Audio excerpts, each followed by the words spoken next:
Good evening and welcome to this meeting of the Norfolk Select Board. It is Tuesday, October 1st at approximately 7 p.m. My name is Kevin Calcutt and I'm joined by my fellow board members Chris Weeder and Cece Van Tyne. We're also joined by our Town Administrator Blythe Robinson and Executive Assistant Nancy Langlois. As a reminder, this meeting is being audio and video recorded, consistent with the open meeting laws of the Commonwealth of Massachusetts. It will be rebroadcasted to NCTV's government cable channel, as well as uploaded to NCTV's YouTube channel. With that, please join me for the Pledge of Allegiance.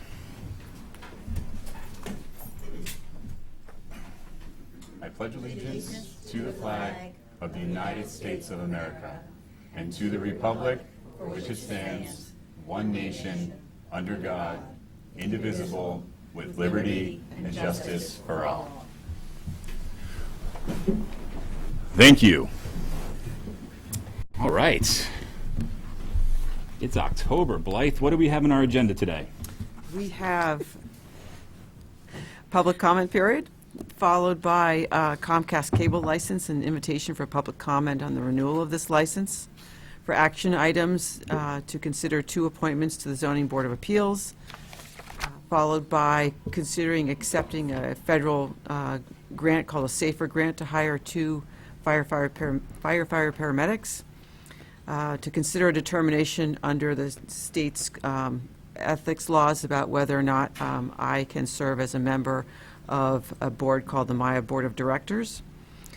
To consider a Halloween parade and a party and a block party at Eric Road for Park Street to Erin Road in late October. And to consider a waiver of a first refusal to purchase 7.6 acres of land at 84 Cleveland Street, pursuant to Massachusetts general law. And then we have 3 discussion items. First is to discuss the Green Communities application, which is in draft status. Second is to discuss a draft capital improvement program. And finally, to discuss a list of potential town meeting warrant articles. There are several warrants to be approved. And then we have 2 sets of minutes, followed by an executive session. Very good, thank you.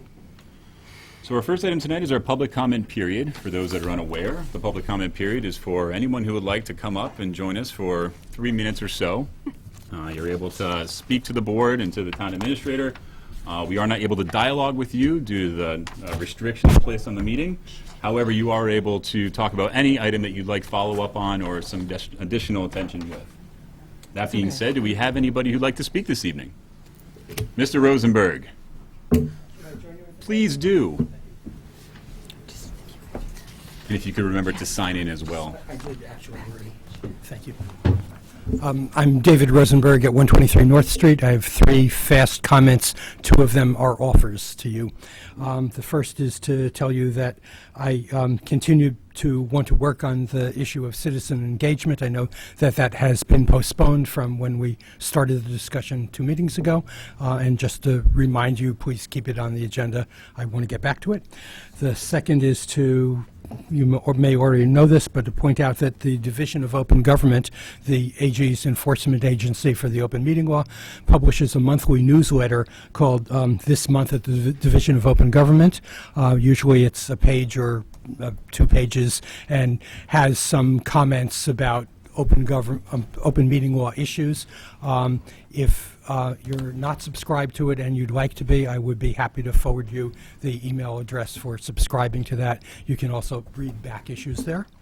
And the last thing is I've become aware of a group called the Open Government Partnership.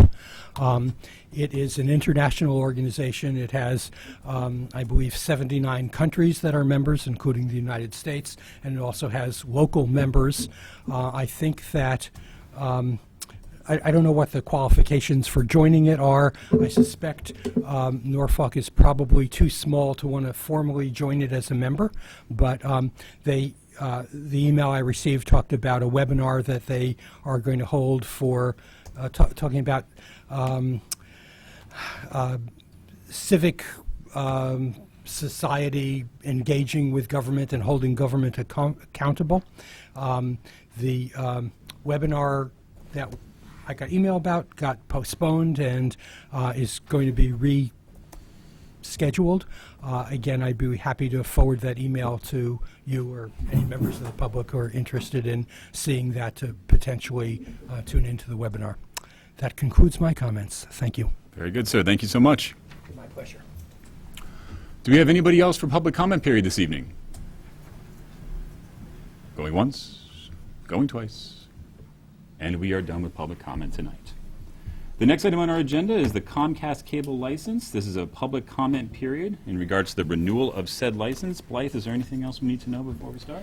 Sure. So the town has a 10-year license with Comcast, which expires in 2022. So in your packet is information that's come from the state to remind us of the process to go through that and renew that license, as well as a letter from Comcast that was received in mid-April this year notifying us that they would like to begin the process. In order to be able to have a ascertainment process going forward, we needed to have a meeting such as this prior to the 6 months from the date we received that letter, and so that's why this is on the agenda tonight. I see folks from Norfolk Community TV here, as well as I think probably members of the public who are going to want to just inform you about issues and things that are going on and people's opinions about the services they receive and that the channel provides. And so with that, I think it's helpful to turn it over to them and let them take you through the information that they've provided. Very good.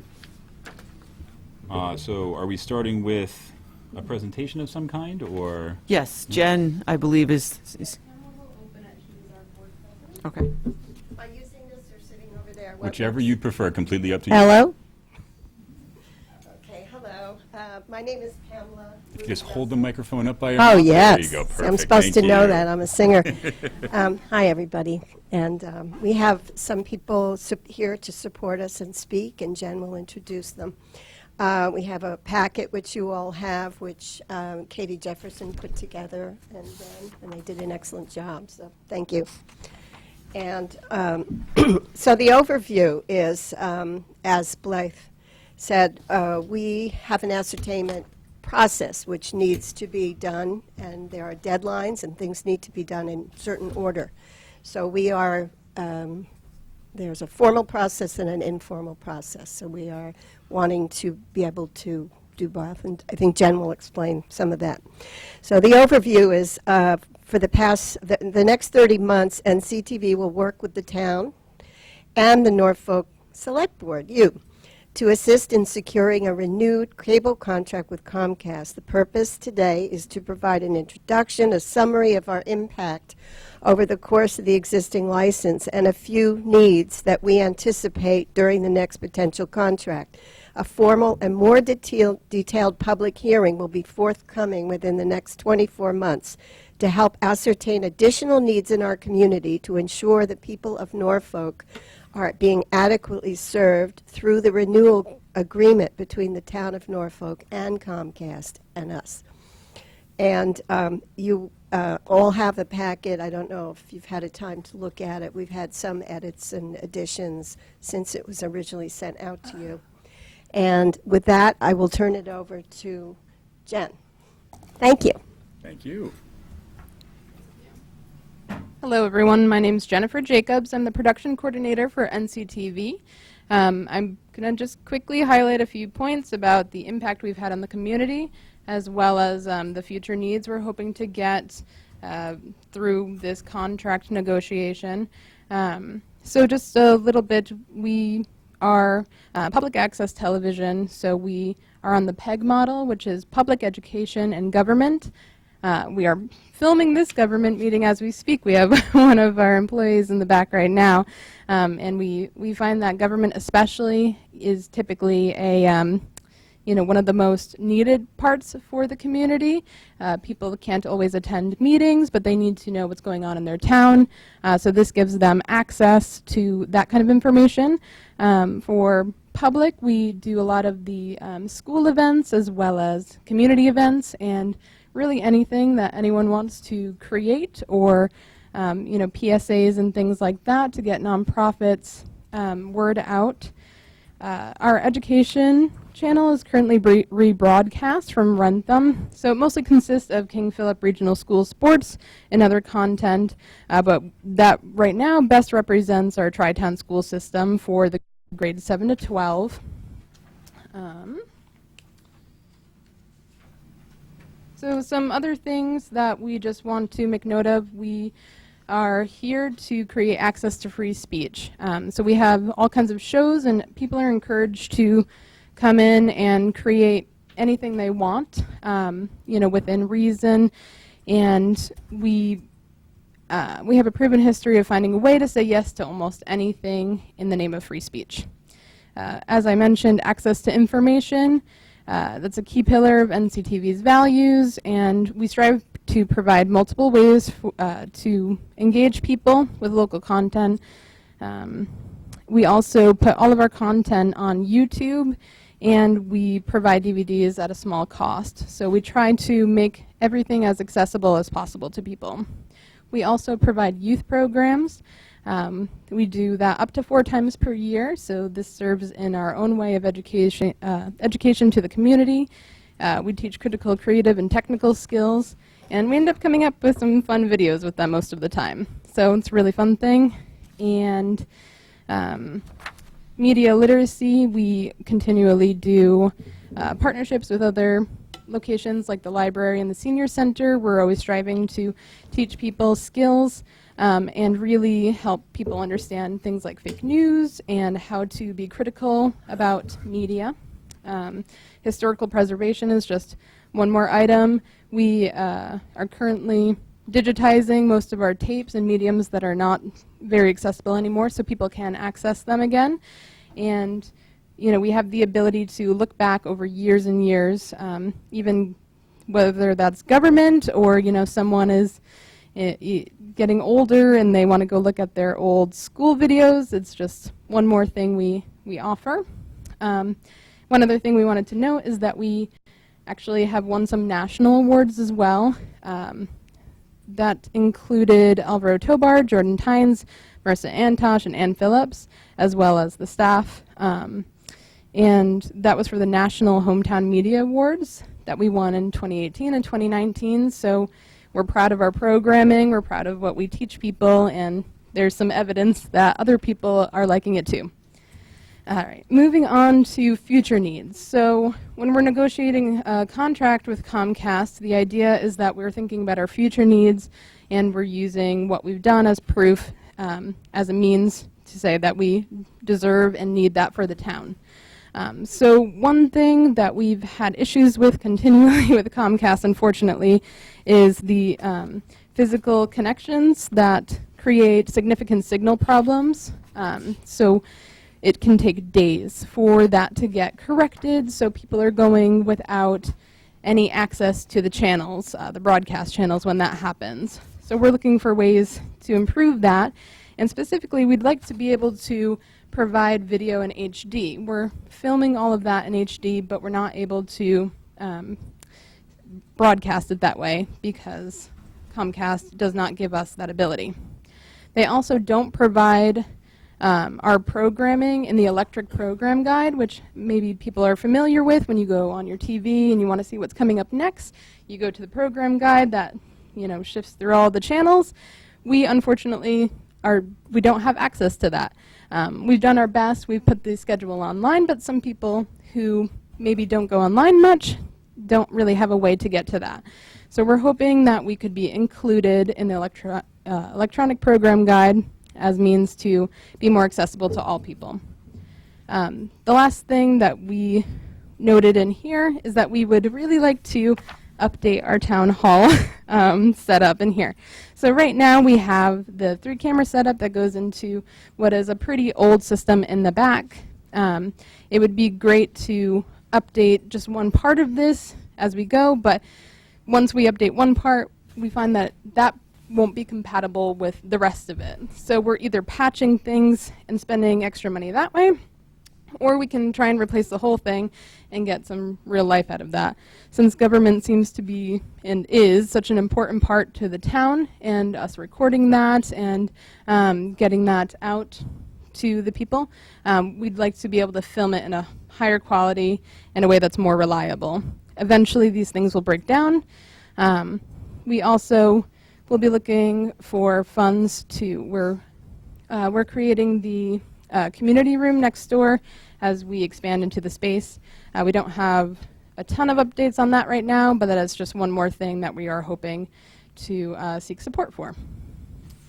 So the next thing, if we can move on to it, some people wanted to speak about NCTV, so I will pass the microphone first over to Bill Hawkins of the Norfolk Lions Club. Kevin, Chris, and Cece, thank you for giving us the opportunity. One moment, Bill. I'm very sorry to interrupt Surely. you, but anybody who is going to speak, if you wouldn't mind coming up and signing in at some point, we'd really appreciate it.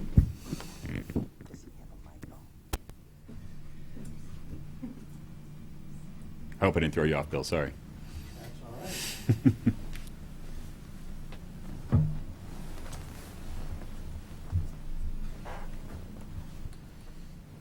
right. Place.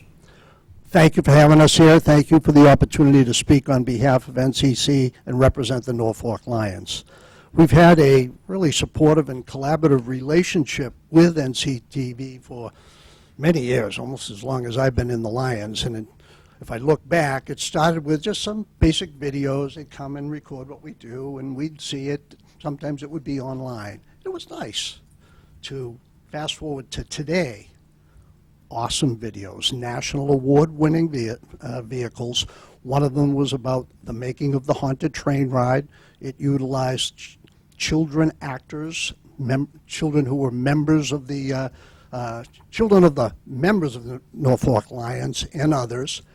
It gave a great opportunity to share with the community what goes into making this thing. And it must have been effective because we sold out in 10 minutes this year. Really an awesome video. Then we went on and we did a thing called 2069. I think everybody knows 2069, the opiate problem. They helped us build a video that made me cry in my bathroom when I first saw it, and made I don't know how many people cry when we played it. Gave hundreds of people who were there who were recovering addicts the ability to say, wow, you're talking about us, you care about us, you're valuing us. We feel destigmatized, and this is great. Then we went on and they did some things for our Polar Plunge, which is geared towards Money for Sight. And then recently they assisted us on a presentation with two people. One was a Lion, one was a friend of a Lion, both locals, both call it stricken with diabetes. And we met in the studio, they interviewed, put it together, edited it, and put it out to the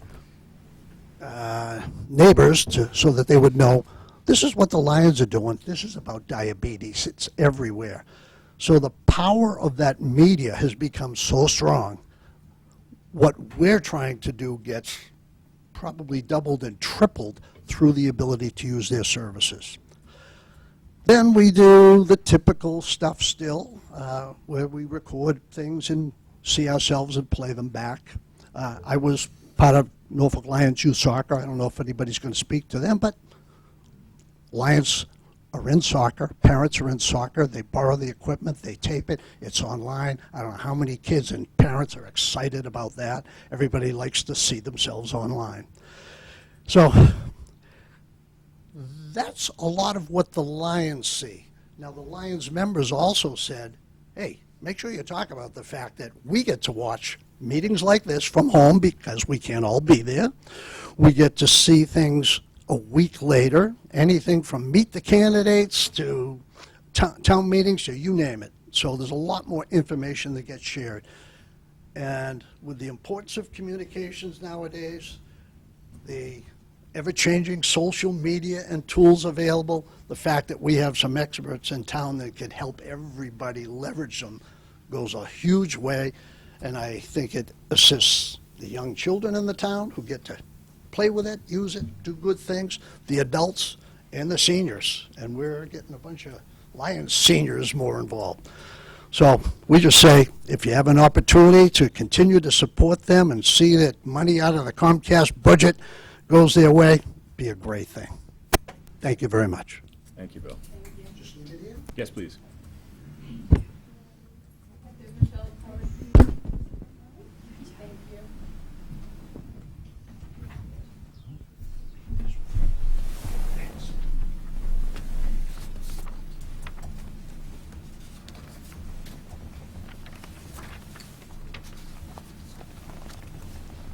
Hi, Michelle Palladini with the Norfolk Police Department. My kind of interest in being here tonight stems from a over 5-year relationship with NCTV, really helping to get a lot of our message as far as public safety and community programs that we run out to the public. And I'll echo what Bill said as well, that often it's a barrier for people being able to get this information simply because they're not able to come to an event that we're hosting.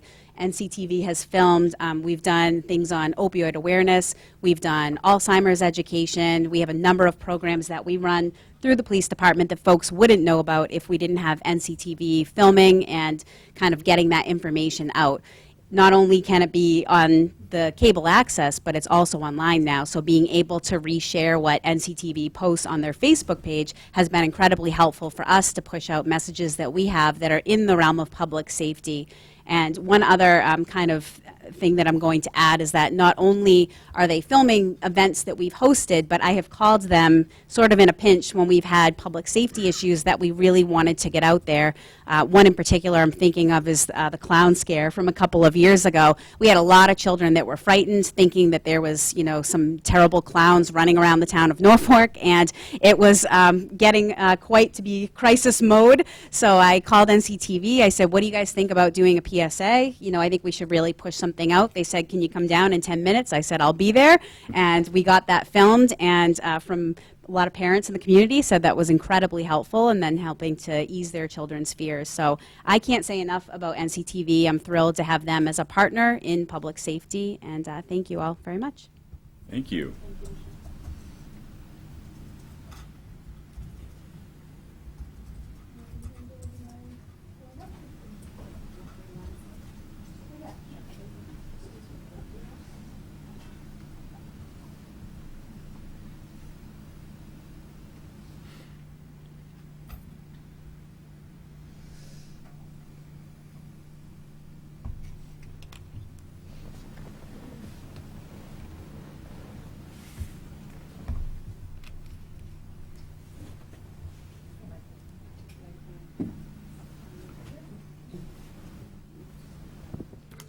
Okay, good evening. And first of all, can I just say thank you for our roof? Doesn't it look awesome? And then I'll get right into the fact that Dr. Alardi could not be here this evening.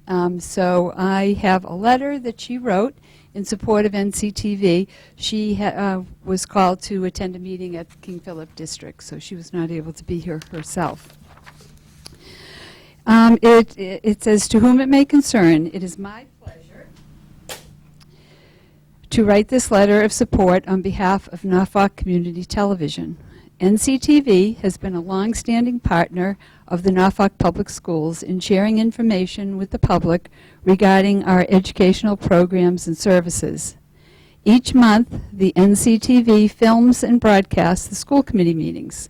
This allows the public to remain informed on important matters such as school budget, district policies, curriculum matters, and overall achievement and accountability. NCTV posts meetings on their YouTube channel, allowing citizens to view them at their convenience. This service is critical to supporting openness and transparency in school governance. For many parents and community members, it is challenging to coordinate childcare and other work commitments in order to attend school committee meetings. Based on the viewing data, it is clear that many community members view meetings at home and remain informed and involved through NCTV broadcasts. In addition to filming meetings, the NCTV regularly films special student performances and events, including our 6th grade graduation, Memorial Day and Veterans Day assemblies, band and chorus concerts, as well as our kindergarten memory show, and our 2nd grade drama production.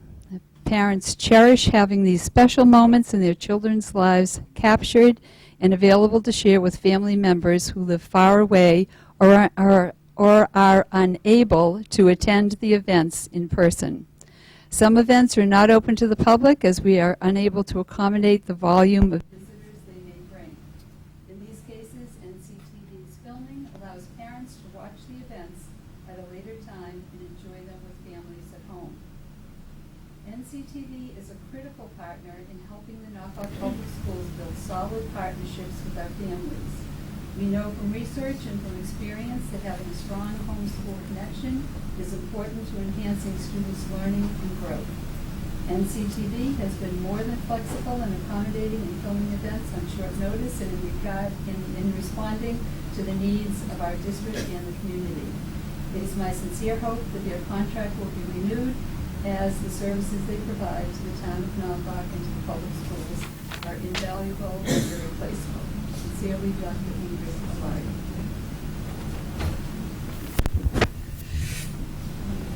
You said the other one's gone dead?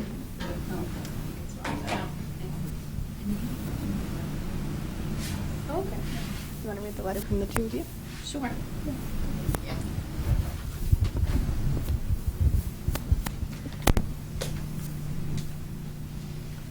Life.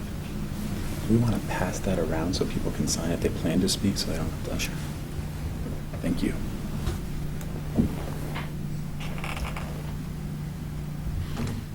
I'll just pass it. Thank you so much. Hi, I'm Anita Mecklenburg. I'm at 35 Lakeshore Drive, and I'm assistant principal of the Norfolk, of the HL Day School. This is a letter from Linda and I talking about, we had a long conversation about how cable has been so important to us, and we did our best to sum it up here. It has been a pleasure to write this letter to express our strong support of the Norfolk Community Television. NCTV has been a valuable partner and resource to all of us at HL Day School for the past 26 years. Throughout each school year, we have many special events at HOD, ranging from classroom author celebrations and portfolio days to grade-level concerts and the Kindergarten Memory Show, to whole school events such as our Thanksgiving Assembly and the 100th Day of School celebration. We can always depend on the staff of NCTV to come to HOD to film these special events and share them with the community. NCTV provides a wonderful venue for us to share school events with parents, grandparents, and other members of our extended school family, as well as the community. We have heard from many parents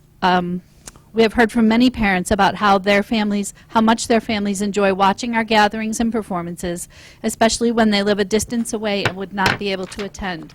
There are times when we can't invite parents to attend school-wide gatherings due to space and parking limitations.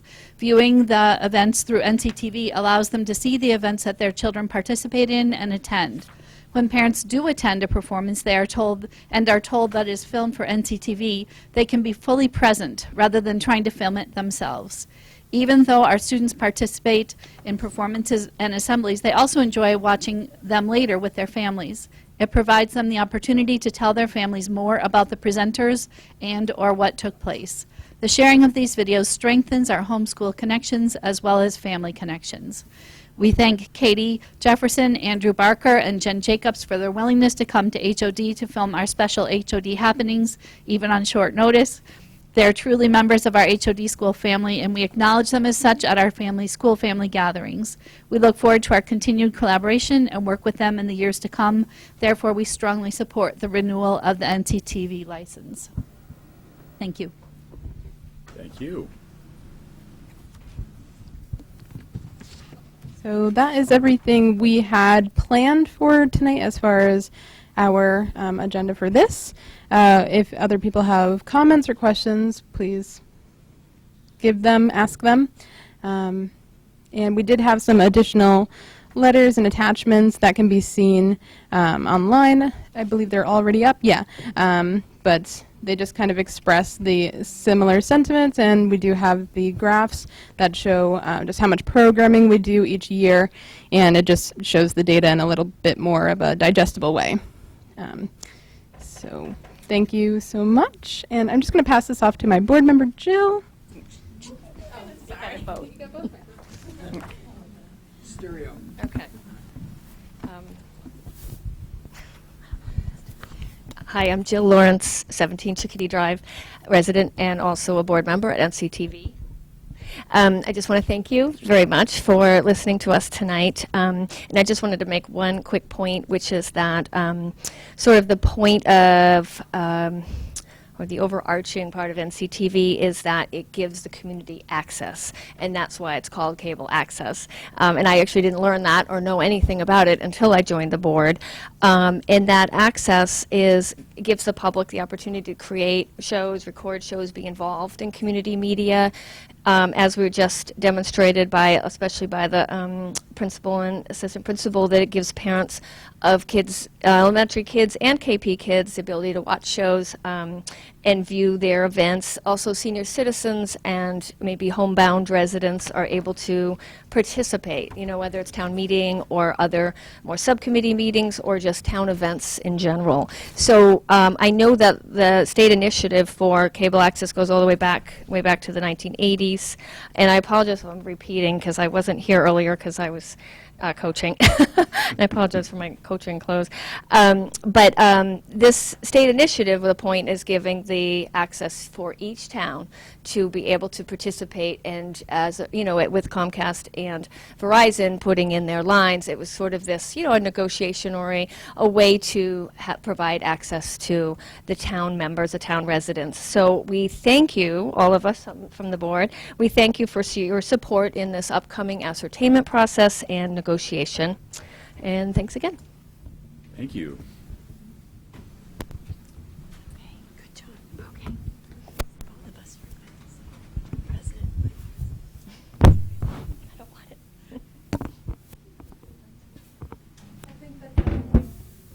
That's everything. Well, I mean, I think that we have the ability to open it up to anybody else who'd like to speak outside of those who had planned to.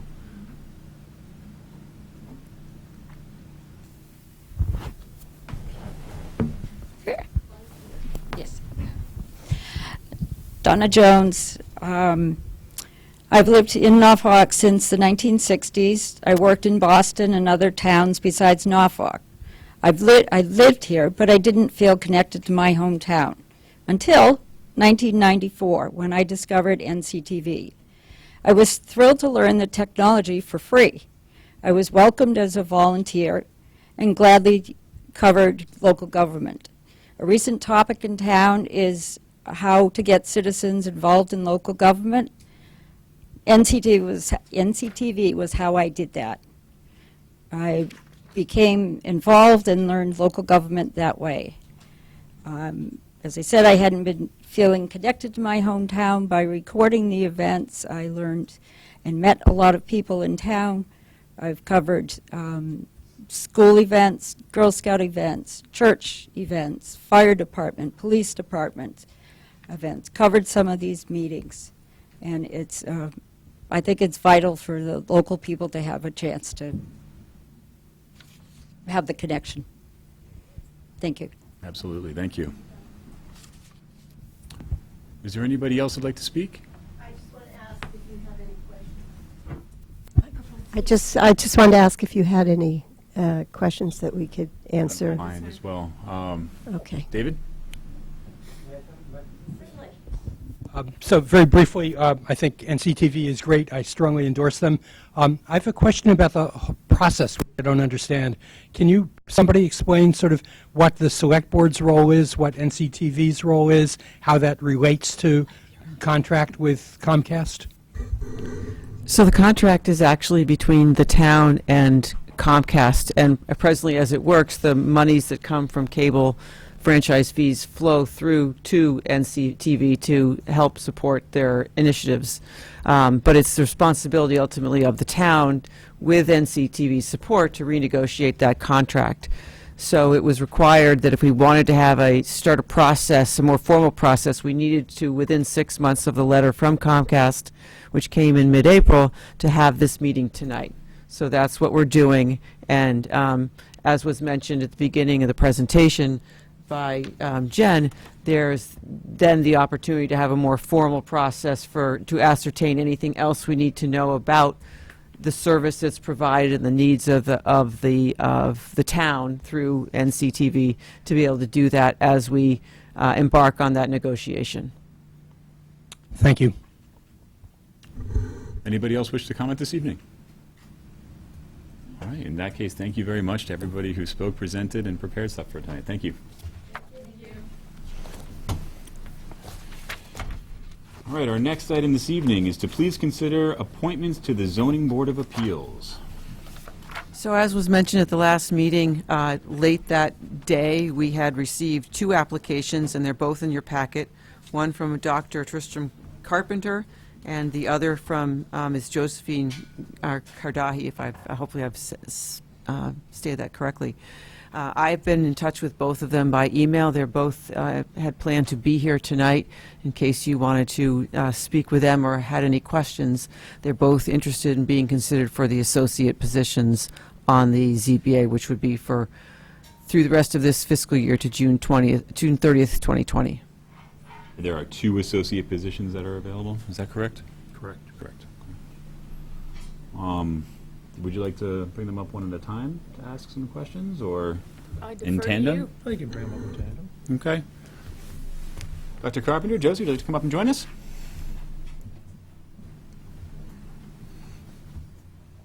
Please have a seat.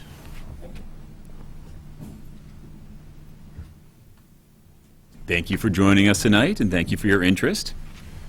We might just have a couple of questions for you, but if you wouldn't mind, would you mind just speaking for a bit about your interest in the ZBA, starting with Josie? I kind of stumbled on my interest for the ZBA. I think initially I was interested in the planning board, and the timing wasn't quite right for us. The timing wasn't quite right for us at that time, but now that I've been here a little bit over 2 years, I feel like my schedule's opened up, and I think I have some things I can learn from the zoning board and some things I can help teach or contribute as well. Very nice, thank you. Dr. Carpenter? Yeah, thank you very much. Thank you, Mr. Chairman. Thank you, board. I think from my resume you'll see that I've been involved in all sorts of volunteer, very extensively, as a matter of fact. There was no time for doing things with my community. I have retired, and I now do have time. This is something I've thought of for a long period of time as I finished up with the volunteer veterinary organizations about 6-7 years ago. So now I do have the time. I think I can give to this community. This opportunity came up, and I thought, well, it's a good place to go. I think I can do the job. Certainly, there's a learning curve, as there is with any job, and I appreciate the opportunity. Very good. Thank you so much. Questions? Cece? I'm just marveling at your resume. Thank you. I'm like... To the detriment of my business, I'm afraid, at times.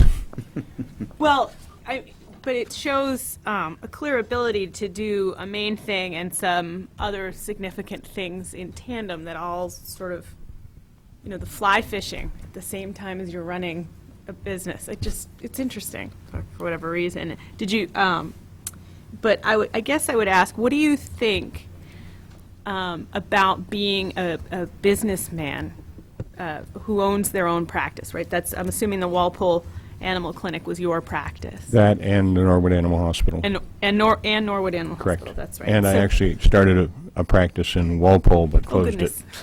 That's not in there. And that was a bad one. What about that? Those experiences, do you think would be helpful for the board? I know you mentioned there's going to be a learning curve. I think obviously I'm experiencing a learning curve. Lots of positions have a learning curve, but what do you think of your prior work experience would be a value add to the board? Well, I think my experience on boards, national boards, has taught me a couple things, and one is to be prepared. One is do your homework, always, and I think that's probably the most important thing. The other is to make decisions based on that homework. If you don't have a direct knowledge of something, you find it out one way or another. You talk to someone, you give someone a call on the phone. I tried never to go into a board meeting without going through we had American Animal Hospital Association, we had a board book that was 3 inches thick, and it was a 3-day board meeting. And I would go through that a month before, if not more. I would call the office, I would call people, I would try to have the information before I went into the board meeting. So I think to me, that's the most important thing. And the other thing is to try to make decisions based on fact, not on personal ideas or concerns. And I found out the wrong way. I found out that you don't do that sometimes. I got called a couple times on the board for that. So I think I can do the job in that respect. And Josie, I'm going to ask you so substantially similar question based on, I know you and I know some of your sort of lives experiences and your journey and all of your level of education. And what about your journey do you think would be a value add to the board? Well, I'm an advanced practice registered nurse, so which is basically a nurse practitioner without the authority to write scripts. I later on in my life went into nursing.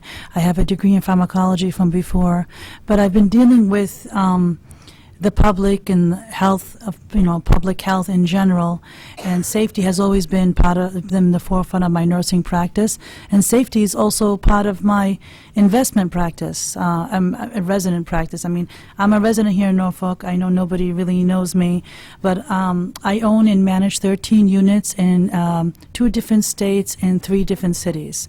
And I either own them outright or have an ownership interest in them. I've been on the other side of this board. I've been on the other side of this board where you have to do your homework.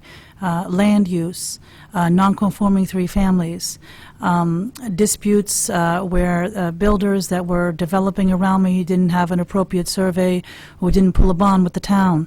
I've been in land court. So that's not on my resume, so that's why I'm mentioning it. By no means, I'm very humbled in front of you. I don't have all the experience everyone probably here does on the boards and in their life, but for 48 years old, I have a little bit over 20 years experience. I think I've seen probably more than the average 48-year-old.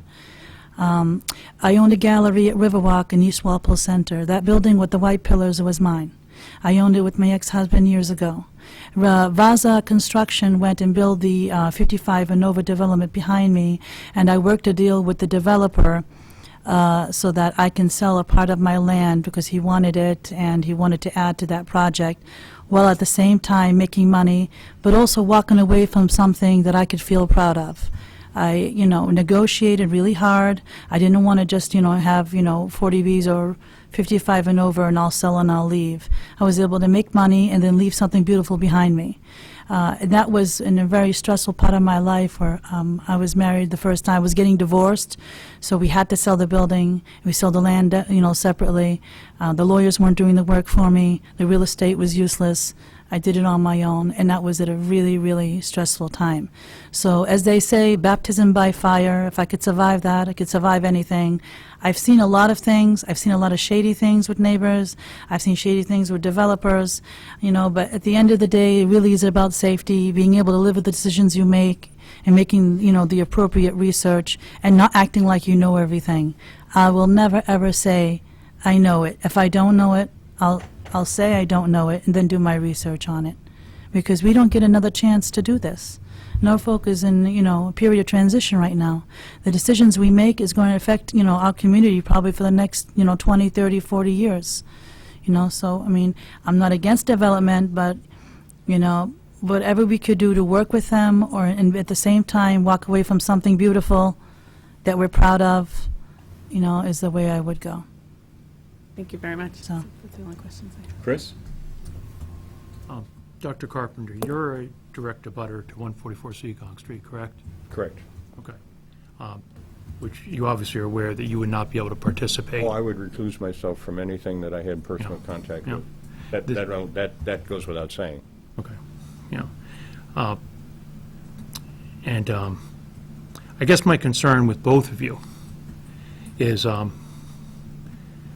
your displeasure with 40Bs, and especially the one on your street. Both of you have spoken out publicly and privately about these 40Bs, and this is concerning. Developers, attorneys obviously review these tapes, and they understand this.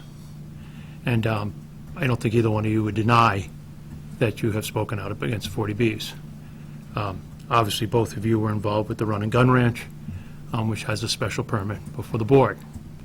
I have not seen either of you at a zoning board meeting other than for Run and Gun Ranch and for 144 Seekonk Street. That's not true. Usually and there's a temperament that goes with the ZBA. You have to know when to speak, when not to speak.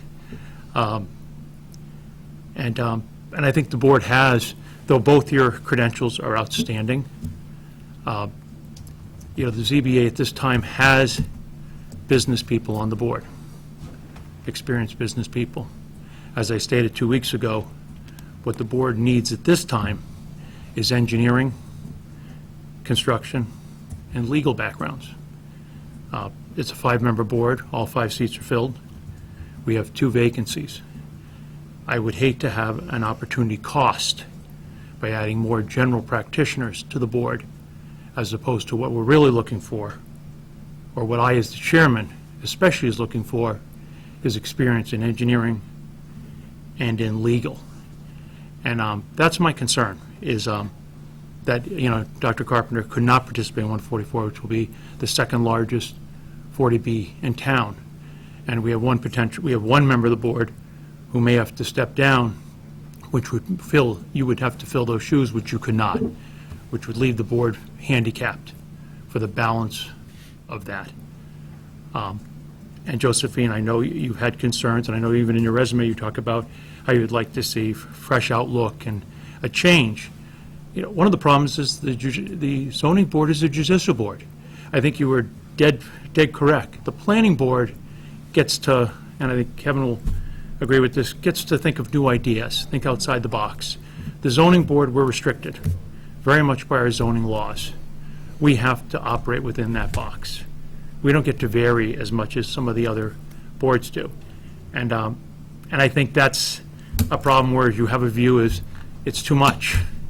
And I think that's going to cause us some issues as we go down the road. That's my concern with both of you, and I'll certainly let you respond, but those are my concerns. Yeah, if I may, Mr. Weeder, yes, I have spoken out against 40B at Seekonk Street. I have never spoken out about other 40Bs and 40Bs in general. I've only spoken out because it's in my backyard. Mm-hmm. And I don't have a formal education in engineering. I come from an engineering family, which is not in my resume.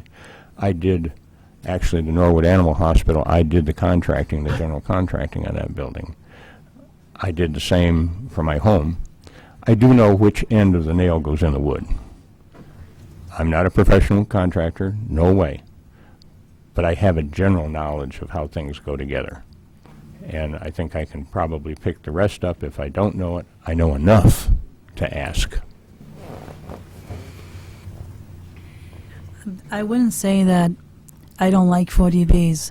I would like the opportunity, my wish list would be for the town to work with some developers so that there could be some say in what happens. And again, yes, 144 Seekonk, it is on my street. It's up, the road. But if you go back and listen to the context, it was about safety in the road and my children waiting for the bus. I don't think I ever spoke about the units. It wasn't about the 40B per se. And the 40B law isn't fair. I did get a chance to go with Mr. Dooley down to the State House. We have inmates in town. They could, I wish they could, be part of that 10%. it's not a fair law because we don't have all the resources. So, and it doesn't address, you know, the how do you say, the shortfalls with water and sewer and lack of sidewalks and all our resources. That's basically what it is. But I'm not, you know, I have a vengeance toward 40B. I lived in 2 towns where 40Bs have destroyed certain parts of town because they weren't planned well, you know. So I think negotiations, I mean, even though they have the upper hand, would be in order. I mean, we could try and negotiate. And the state does have requirements, I mean, as far as being within proximity to stations in the T. And, I mean, 144 Seekonk, I don't think anybody picked up on it. It's not a walking distance to the train station. I mean, they have to fit the criteria from the state. They're applying with the state. They have to fit that criteria. I personally don't know how it's gotten that far. It's not a walking distance or, you know, proximity to the T. No. But that has to be, you know, taken care of at another level. Thank you. My only question would be, knowing the functions of the ZBA, knowing the types of things that come before the board, which of the functions that you've currently seen or have you witnessed in your experiences interests you the most?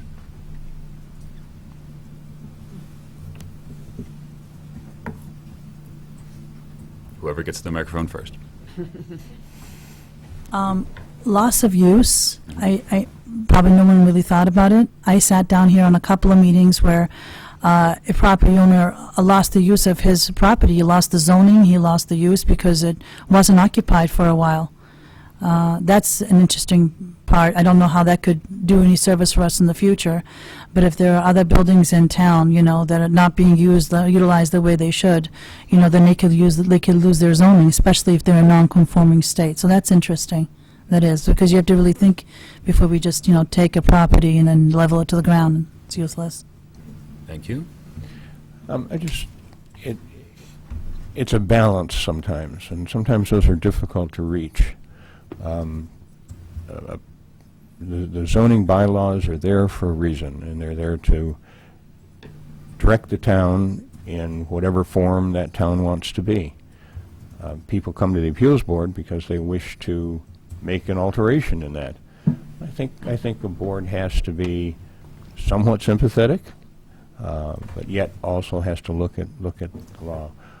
I guess those are the things that interest me the most are keeping neighborhoods, keeping industry, and keeping commercial.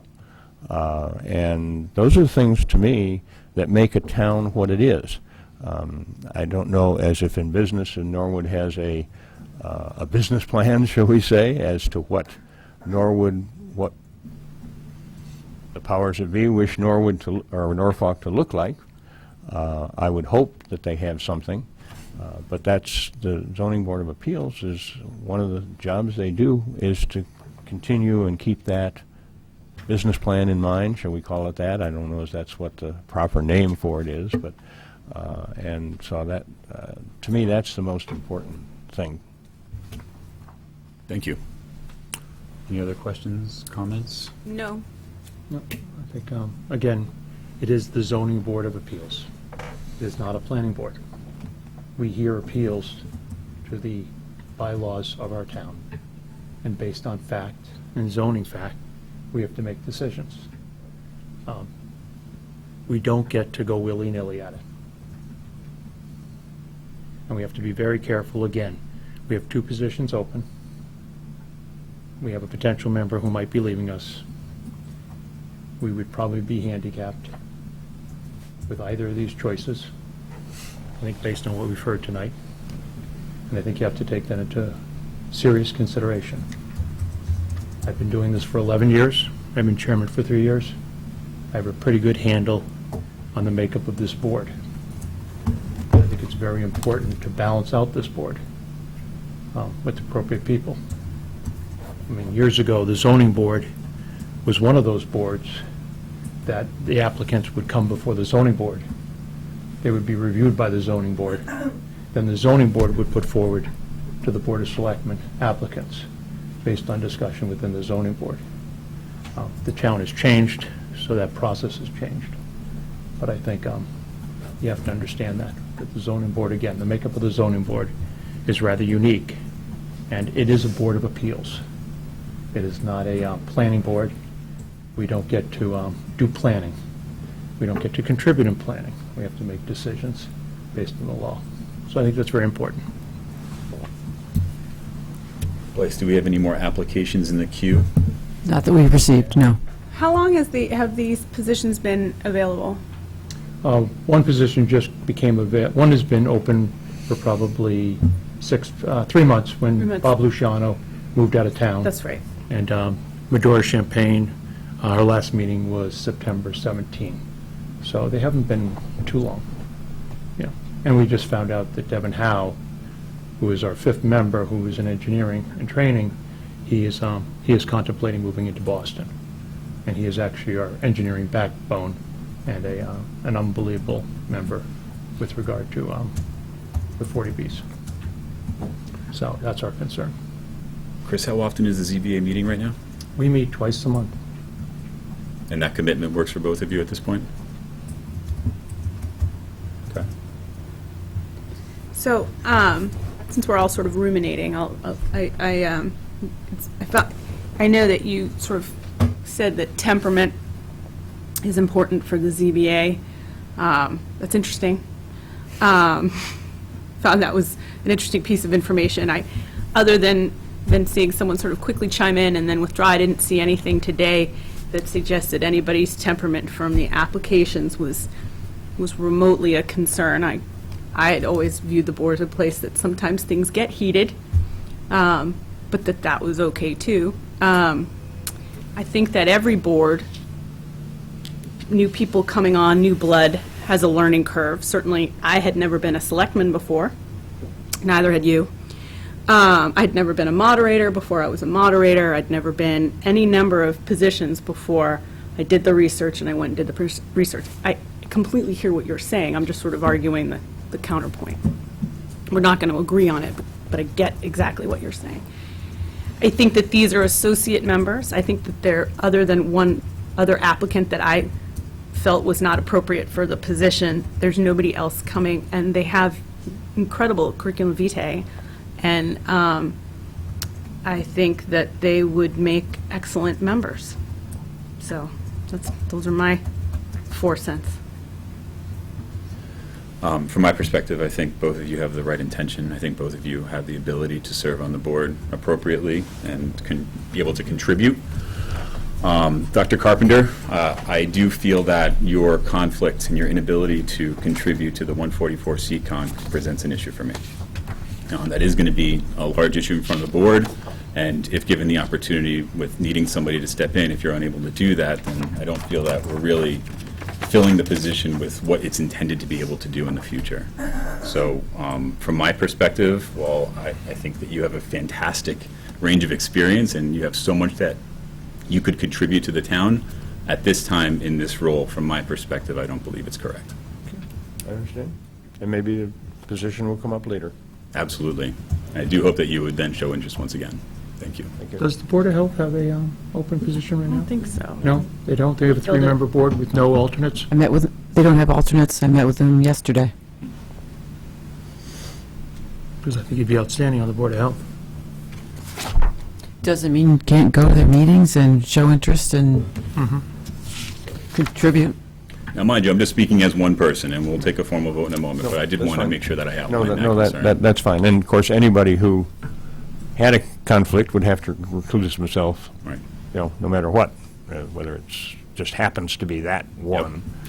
But anybody who serves on a board should recluse himself if they are In conflict, absolutely. conflict. Doesn't always happen, though, does it? Doesn't always happen, but when it does, it does. That's right. I do have one question. For 144C Conc, am I correct in understanding, Mr. Weeder, that if I have to be recused from the board from listening anything about 40? You're not a direct abutter, though. You're at 53C. Because he's a direct abutter. Right. Oh, okay. He is a direct I'm a abutter, direct so he would have to recuse himself. I know 40Bs are coming. We can't stop them, so I don't foresee myself having a war with 40Bs. I mean, they're here. I mean, what can we do? You just have to make the best of it, but... Absolutely. It is what it is. Do we have any other comments, questions from the board? Nope? Nope. All right. So in that case, I believe we'll take two motions. The first one is that I would move that the board appoint Dr. Tris Carpenter to the Zoning Board of Appeals as an associate member for a term to expire June 30th, 2020. Do I hear a second? Second. All those in favor say aye. Aye. All those opposed say nay. Nay. Nay. Thank you very much, Dr. Carpenter. Thank you for the opportunity. Thank you so much. Next, I would move that the board appoint Ms. Josephine Carducci, I'm sorry, No, it's Kordahi. Cordahi, to the Zoning Board of Appeals as an associate member for a term to expire on June 30th, 2020. Do I hear a second? Second. All those in favor say aye. Aye. All those opposed say nay. Nay. 2-1 is the vote.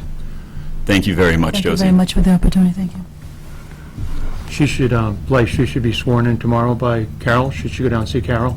That would be ideal if you're trying to seat her before the next meeting, then stopping by the town clerk's office tomorrow. Sure.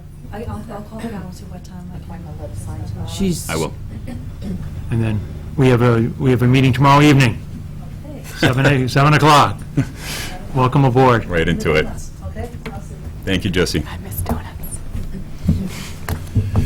All right, our next item tonight is to please consider accepting a SAFER Grant Award to hire 2 new firefighters/paramedics.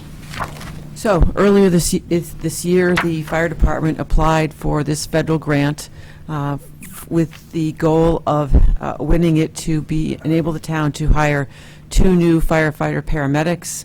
And we learned in mid-September that we were successful. And so Interim Chief Petruchek is here. He prepared, with some support, a little support from me, the outline that's included in your packet. If the town wants to accept the grant and move forward, we need to do so at this meeting. And it would entail that then the town, within 6 months after that, hire 2 firefighter paramedics. And the grant program is such that the federal government pays 75% of the cost for the first 2 years of the program, and then 35% of the cost in the last year of the program. And they structure it in that way so that communities have the time to plan budgetarily to ramp up to covering the cost full-time once the program is done. So the chief is here to talk with you as much as you would like to about why we're trying to get to 4 full-time people per shift. That has been the goal, and these 2 positions would get us to that goal. Right now, 2 shifts have 4 people and 2 shifts have 3. There is, there will be some cost borne by the town for outfitting 2 new people, but we believe we can cover that within the expense budget as where we stand today in the fiscal year. And at town meeting, we would be requesting a transfer of funds back into the fire department budget. They had originally budgeted about $34,000 more, but it was reduced before we got to town meeting so that we could fully fund the King Philip Regional School budget as it was proposed, even though we were pretty confident at the time our sister communities would not. So that's what happened, and we have about $65,000 from that can be redeployed to other needs in town, and we would suggest that approximately that $34,000 be simply returned to the budget. As I explained, I had a chance to talk with Selectman Weider earlier today. We have had some savings this year with the inability to hire a fire chief until December, but we've also had some costs with a firefighter paramedic who was out with an injury, needed surgery. We had to cover his salary and the replacement during that time. So things ebb and flow in a budget. We didn't plan this budget for this grant, and so in order to be able to hire the 2 personnel, we would need $11,000 to be able to pay them from March to the end of the year. So all the puts and takes together, interestingly, add up to approximately what was removed from the budget earlier this year, and we have, I believe, the funds to cover it. So that's a quick overview. As I say, the chief's here to talk about any of the technical details. He knows more about the program than I do, but I'd leave it there. Would you like to come up? How are you doing tonight? Great, thank you. This is Dr. Mike Volkanis. He's our EMS doctor down at Norwood Hospital. And, so I bring him along in case we had any questions from the EMS component side of things. Very nice, welcome. Thank you. So did you want to give some oversight, or? Sure. I mean, I'm certainly not as charismatic as my former boss, and I certainly can't speak as well as Michelle, but if you'd give me a couple seconds, I'd just do a quick statement. If that's Sure, okay. go right ahead. Okay. So first of all, thank you for having us here tonight, and thank you for the consideration of this important project. I first have to offer many thanks to retired Chief Cole Bushnell, who was instrumental in drafting this grant. Getting the department staffed at least 4 per group was a long-standing goal of his. This grant was extremely comprehensive, and we spent countless hours trying to get it done. As you know, the grant would allow us to add the 2 additional full-time firefighter paramedics, bringing our career staffing level up to 16, 17, including the chief. It would allow us to staff each work group with 4 24 hours a day. The report that you were provided references the technical aspects regarding the advantages of having 4 on a shift. It is important to note that the conclusions of these studies are science-based and not opinion-based. What is equally important to understand is how truly difficult it can be to ensure proper staffing for the public we serve, and to do it in a fiscally responsible fashion, along with ensuring for the safety of the folks that are on the front lines every day. As you recently heard, we are a very respected department. We continue to get the job done because of the incredible commitment of our people and the efforts that they put forth. So thank you again, and we truly appreciate your continued support.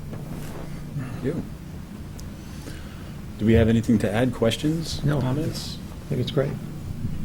Just out of rank curiosity, I think it's pretty clear people don't walk away, oh, $250,000, I'm just going to walk away from it. That's awesome. So that's, let me put that to the side so nobody's like, oh, crap, CC's going off the reservation. But let me ask you, if you get the grant money, I mean, obviously you do, and it's approved, and great, now you can go out and hire your 2 additional people to have now 4 folks per shift. Mm-hmm. Do you do that hiring before the new chief comes in? That is a good question. I mean, he comes in on December 2nd. We need to have the people in place by March 1st. So I think we would want to, if you guys approve it tonight, it was something that we would want to get the ball rolling on. I think he would, he's been in touch with me often about this. I've actually run all the reports by him. So it's certainly something he could be involved with regards to who we're going to hire. Because that seems, that was what I was saying. I think Like, it's it very goes till March. It seems like it would be fair to have him weigh in on. I believe so, his absolutely. people. And again, I've reached out to him to make sure I've kept him in the loop with regards to what we're doing. So You could easily start the recruiting process, getting applications in and have those ready to go over with him when he arrived, just so we can be absolutely. prepared. Makes sense. That was it. That was my question. Very good. Well, that being said, I would move that the board vote to accept the federal SAFER grant of $246,995 to hire 2 additional firefighters/paramedics. Do I hear a second? Second. All those in favor say aye. Aye. Aye. Thank you very much. Thank you very much. Appreciate Boy, it. Thank you. That was Expecting easy, huh? expecting it to be a lot worse. Thank you so much. Take care. You're not gone yet. Be careful. $50,000. All right, thank you. Thank you. All right, our next item this evening is to please consider a determination under GLC 268A, subsection 19, of the town administrator's position as a member of the MIA Board of Directors and Property and Casualty Board. Whew, there's a lot of ands in there. And I actually left off my Property and Casualty Reinsurance Board. Some background here, Blythe? Yes, so I've been serving on this board. I was asked by Maya to join the board in 2014 when I was the town manager in Upton, both on the Property and Casualty Board and the Health Insurance Trust, because Upton, like Norfolk, was in both groups. And I've continued to serve since then, while in Wellesley, just on the Property and Casualty Board, because Wellesley was not in the Health Trust. And while Norfolk is, I haven't been asked to step back onto that board. in my role, I serve with 6 or 7 other people, and I added to your packet the actual list of who is appointed to what. For property and casualty, there are 9 members, and right now, Maya provides property and casualty insurance for all but 10 of the communities in the state, 341. And we act much as like you do as a policy-making board over the types of programs Maya is going to offer, the rates that rate range Maya is going to charge in the next year, and a lot of programming that we try to offer to communities to help them reduce risk. So, as you'll see, I also included the Council for Maya's memo to all of the board members, reminding them that it's important to file this disclosure because in my role, I do oversee, as town administrator, am responsible for insurance and making those decisions about the town's coverage, and I'm also on the board. So while it doesn't impact me personally financially, I'm not paid as a board member. I go to about 10 meetings a year. They provide lunch. At 3 of the meetings, there is an overnight stay in a hotel that they cover, but that's the extent of what I benefit from that. I see my role as everything that I do in Norfolk comes first. Being on the board is something that comes second, and at the end of the day, if it's not in the best interest of Norfolk to purchase our insurance through them or some aspect of it, I'm going to make the decision that's best for Norfolk. So I believe there's not a conflict, but as you know, under the ethics law, it's important for me to disclose it and for the board to make a determination whether they think there's a conflict or there isn't. So that's a quick overview. Very good. Thank you. Questions? No questions. Comments? Nope. None? All right. Well, in that case, I would move that the board vote to determine that there is no conflict of interest with respect to the town administrator serving as a member of the MIAA Board of Directors and Property and Casualty Board. Second. Do I hear a second? Second. All those in favor say aye. Aye. Aye. Thanks. Thank you. Next, we have please consider the approval of a Halloween parade and party and to block Eric Road from Park Street to Erin Road from 3 p.m. to 6 p.m. on October 26th with a rain date of October 27th. You have all the information in your packet. I believe this is the second year that this group has had this party. The request from the police department is to have a barricade at certain locations that's removable in case they need to respond to an emergency. But as I understand it, it went well last year. We're expecting the same, and we're hoping they have good weather. Very good. Comments, questions from the board? No questions. All right.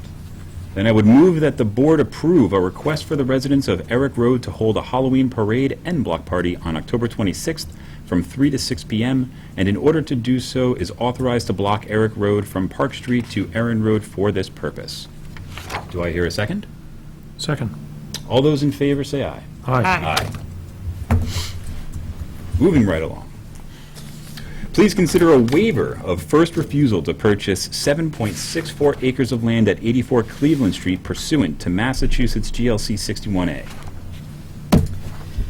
So, as I understand it, in 2014, the owner of this property was Mr. Ted O'Hart, and he had approached the town at that time. The land was classified as 61A, which was a section of state law that allows for property that has particular agricultural or open space significance to be designated as such, and the taxes charged are less in that case.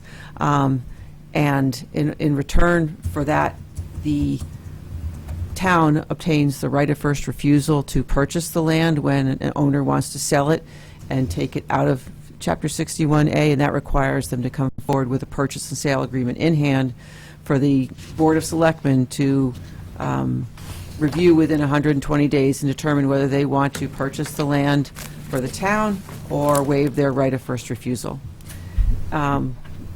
There's not a lot of information on this in the past. We did find some minutes from 2014 that indicated that Mr. O'Hart had reached out to the then town administrator to let him know he would be interested in selling, but as best we can tell, no purchase and sale came forward, and the Board of Selectmen took no action. Mr. Attorney Turchetta is here in the audience, I believe, in the back, standing up. Thank you.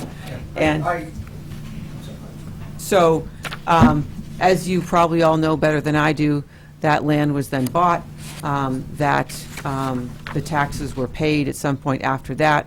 I checked with the assessor's office today.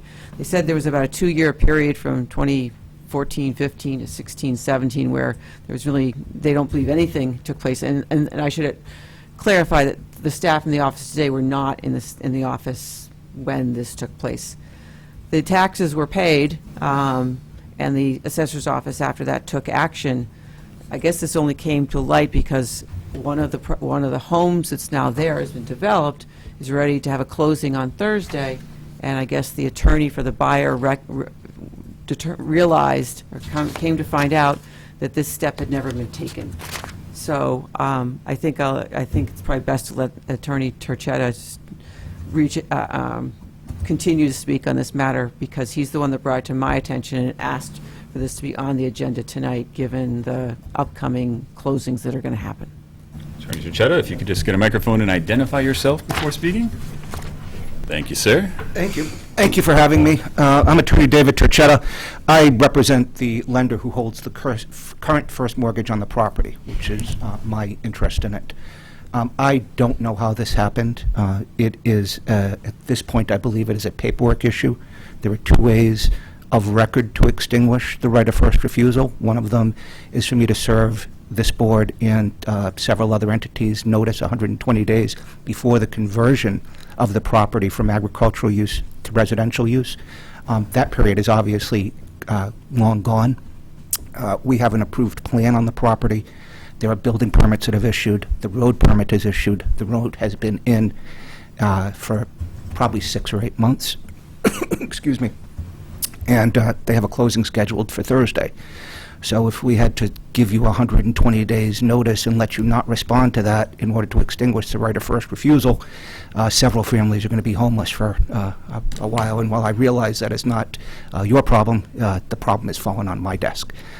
So I would respectfully request that this board officially waive that right of first refusal, although it has probably been done in substance anyway, so that we can have closings and folks can move into their homes. Very good, thank you. Questions or comments from the board? Just a question. Yeah, I think what you said, Blythe, was partially, but I think what happened was, and Attorney, come on, is that Mr. O'Hart took it out of 61A, why he still owned it, paid his taxes, and then he filed for a 40B. So he actually owned it in 61A, removed it from 61A with the prior assessors, and then he sold it. Obviously, he created a 40B, had a 40B approved by the Zoning Board of Appeals, and then subsequently sold it to another developer. The only question I had on the, and more of a legal maneuvering is, one of the requirements of the 120-day right of first refusal is item number 5, which says there can't be any zoning change during this 120-day period. And the problem is, there was a zoning change. He filed for a 40B, which would obviously be a zoning change for this residential property. And I'm just trying to understand that. Is there a concern with that at this point, that actually creates a conflict or another conflict, or not? I think it solves the problem. I think that it was over 120 days. It's been over 120 days since the zoning change occurred. He got his subdivision approval 2 years ago. Right. So that's certainly longer than 120 days ago. And what this does now is kind of fixes the missing chink in the armor. So the 120 days doesn't have to be from the time period that he took it out of 61A to back to residential. It happens to be after it was? It's just 120 days. It's that you have 120 days as a town to decide that we're going to keep this land in its agricultural status. From what? From the When day we're notified. Yeah. From the day of the conversion. Right. And the problem, and that's my concern, is when he removed it from 61A to residential, he made it known that he was going to go for a zoning change to 40B. And that's where I looked at your requirements for notice of property owner. Item 5 says that a bona fide offer is defined as good faith, not dependent upon potential changes to current zoning. And this is a change of current zoning, and I just didn't know, and I don't know if this is your forte, it just surprised me, and I said it just was something that I just wanted to understand. Actually, I wanted to understand as a zoning chairman as well, because I said, I this have has Attorney never come Ted up. Cannon with me, who's my local zoning expert, and He is a actually local representing zoning one of the expert. buyers for this. How are you? Chairman, members of the board, Edward Cannon. I actually represent the first unit owner, and that's why this has come to light. There are several unit owners there, so this will be a recurring problem as the winner of the short straw and having the very first unit owner this came across, and so I discussed it with Dave, and you know, we look at the record title at the registry, shows some recent releases of from the assessor's office of the 61A lien, but doesn't have a corresponding affidavit of notice or anything to show that this board has had the opportunity to consider a purchase and to waive that right. So in terms of the zoning, did the zoning in that area change, or did they just apply for a development under 40B? He applied for a development under 40B, so the zoning didn't change, but that's what I said, is that was my concern, is a current zoning or condition or contingencies related to the potential use, and that's when I said, it sent a red flag up to me when I looked at it this afternoon. And said, I don't think that's a zoning change that means. What that statute is driving at is a wildly contingent P&S that is almost like a poison pill. So a town says, well, we're not going to get involved in that. You can't really do that to a town. It's a price. And so the town has a fair shot to decide, do we want this or do we not want this? That's what the statute is getting at, is you can't put a poison pill in a P&S when you present it to the town, because that's the process. The statute kind of lays out the process. You get a P&S, you present it with certified notice to the board so that you start the clock ticking. But also, in terms of the 120 days, that's for the town's benefit. So it's not a mandatory run of 120 days. It's the length that the town has to consider it. So this board, as the executive board of the town, could say, yeah, we don't need 120 days. We understand how we want to treat this.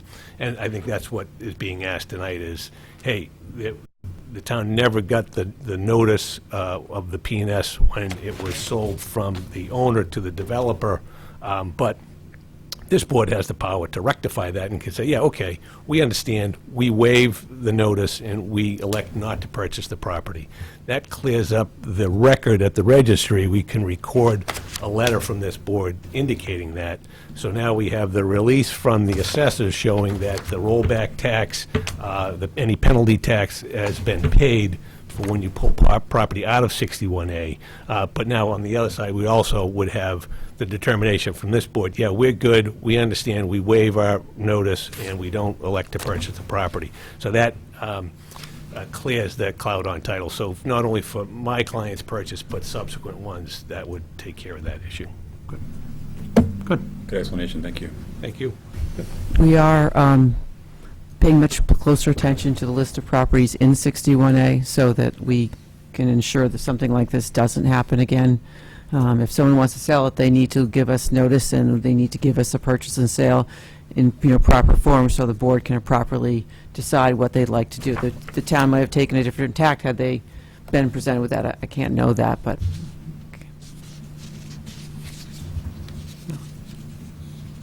Any other comments or questions? Nope. And it would be unfair to these people who are buying these properties and Right. to the current developer. I mean, It wasn't like their you miss. said, it wasn't Exactly. their problem, No. and it would be unfair to all of them, including Can the you current imagine? owners plus the We're gonna take our developer. 120 days. What? Yeah. Awful. Yeah, we want to buy it. Get a good deal on some land and some stuff built on it, right? And they've been good taxpayers since, they've, the properties. All right, that all being said, I would move that the board vote to waive the town's right to notice of sale and to waive the town's right of first refusal to purchase 7.64 acres of land at 84 Cleveland Street pursuant to Massachusetts GLC 61A. Do I hear a second? Second. All those in favor say aye. Aye. Aye. Thank you very much, gentlemen. Thank you very much. Thank you very much. Good luck. Yes? Microphone, microphone, microphone. Thank you. Blythe, could you explain what you just said?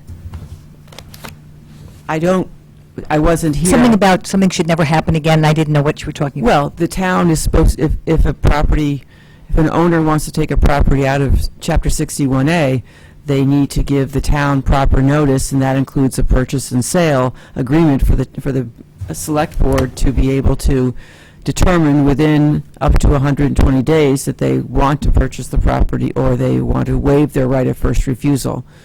Since it appears we never received that purchase and sale, the select board never had, at the time, never had the opportunity to exercise that and decide it wanted to buy it. Perhaps they didn't at the time, I don't know, but they didn't have that opportunity because they didn't receive it. And that was a purchase and sale from Mr. O'Hart to another Correct. person, to another developer, Correct. Okay, thank you. Thank you. The next item on our agenda this evening is to please discuss submission of the town's Green Communities grant application. Thankfully, Mr. Bakanowski is here to help me with this. The town has been working for a number of years on trying to become a green community, and we are very close to the finish line. The finish line is turning the completed application into the state by the end of the month. And this draft that you have in your packet is still in progress. We had a conference call on it as early as this morning to work on finalizing the details of the energy reduction plan, which is the real cornerstone of the program, because the program's goal is to have a community reduce its energy usage by 20% over 5 years. I'll let Andy give you those details, but our goal overall is to start to talk about tonight, get any questions you have, any direction you want to give us so that we can finalize it and bring it back to you, ideally on October 15th, but absolutely worst case on the 29th. Good. Andy, welcome. Well, thank you for letting me come in. I'm gonna try and make this simple. What you're essentially is in front of you is a roadmap of sorts. It's hopefully going to lay out the next 5 years of projects that can be done, should be done, or have to be done. And just as an FYI, this does tie in a little bit with the next agenda topic because of some of the capital requests and some of the projects that will need to be done as equipment has reached its end of life or nearing its end of life. We might as well try and get it under the energy work, under energy conservation work, rather than just having the town expecting to be pay for projects such as replacing a boiler or other types of large dollar amounts of equipment. But essentially, this plan simply identifies what I call the easy stuff, the low-hanging fruit, the more difficult stuff, and the long-term stuff with various types of energy-conserving projects. We are looking at lighting. We are looking at heating systems. We are looking at the pumps at the well houses. It's everything was looked at. The number, as I said, we're shooting for 20% as of the last number, which is going to get tweaked a bit, is about 23%, which actually is pretty good. The one thing that hasn't been addressed, though, is the streetlights, which is not included in here for a variety of reasons because of ownership of all the streetlights. In some cases, it's pretty clear it's mostly Eversource. There's a few Verizons, and I believe there's a few that are also owned by developers because certain streets have not been taken or basically been accepted by the town yet. So we've got to work through those details. But even without those streetlights, we can meet the 20%. So that's our goal. There's a lot of extra work that's going to go on after this gets accepted, tracking energy usage. That will fall on the towns. I have plenty of spreadsheets based on my previous work and other work I've done where I can provide those to the town. So that's half the battle of getting it together. This is not going to be something that will be done like that. This is probably a 1 to 2 year process of figuring out what's correct, what's not correct. It's just that's just the nature of the beast. With the number of utility bills we have here, it's not insurmountable, but when you're looking at 3,000 or 4,000, it can take 2 years. I would say 6 to 8 months might be a good time period to be able to track accurately what we use for energy. So with that, I don't know if you have specific questions about it. I have looked at the draft. Unfortunately, I could not make the call this morning, so I'm not sure the details of that. But if it's anything like the emails I've seen, it seems like we're just trying to tweak some of those numbers and some of the areas we can take some credit for and look at some of the plans. I do want to stress, though, again, Matt Hafner has done a phenomenal job of identifying projects that do help us with reaching this 20%, but also he's basically running out of time for some of this equipment.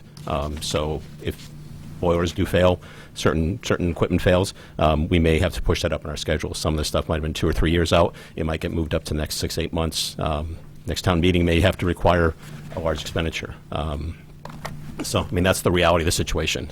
Nobody seems to know when this will go. This equipment will fail, but some of this equipment has exceeded its useful life, and I'm being realistic. And it's an unknown at this point, but hopefully we can keep limping along. Absolutely. I think there's good news also to be shared, and that is that the initial grant, once you become named a green community, for us is about $140,000. Yep. So that can be put towards some of these measures. Yep. And then each year, once you've completed the measures you committed to in the first round, you can apply for competitive grants. I think they're up to $250,000 a year. They're getting a little harder to get because more and more towns have already done this and already in the program.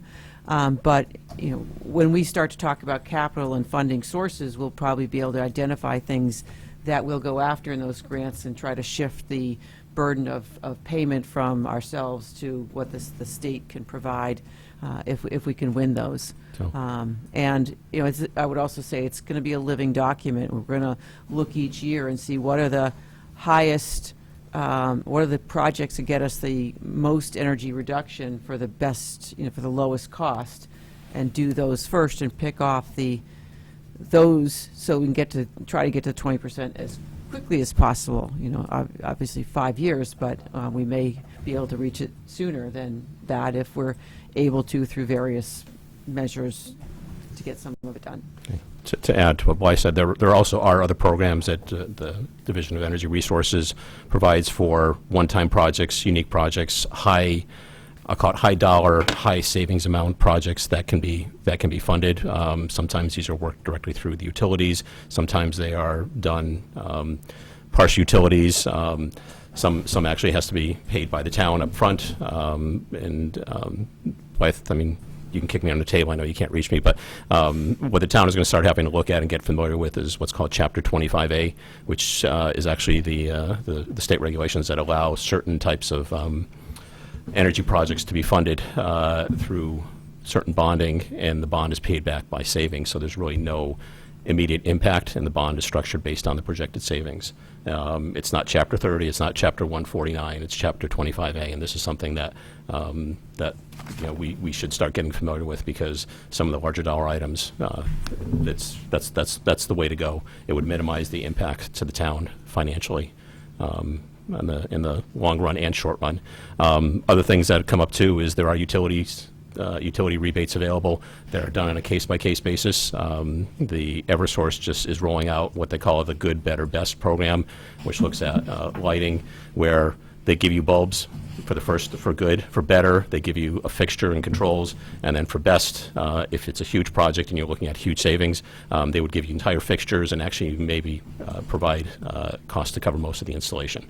So that's something that we need to look at as well. And also what can be done with those programs is that you can have on-bill repayment. So let's just say the entire project's $10,000, the rebates cover $4,000, $5,000 of that.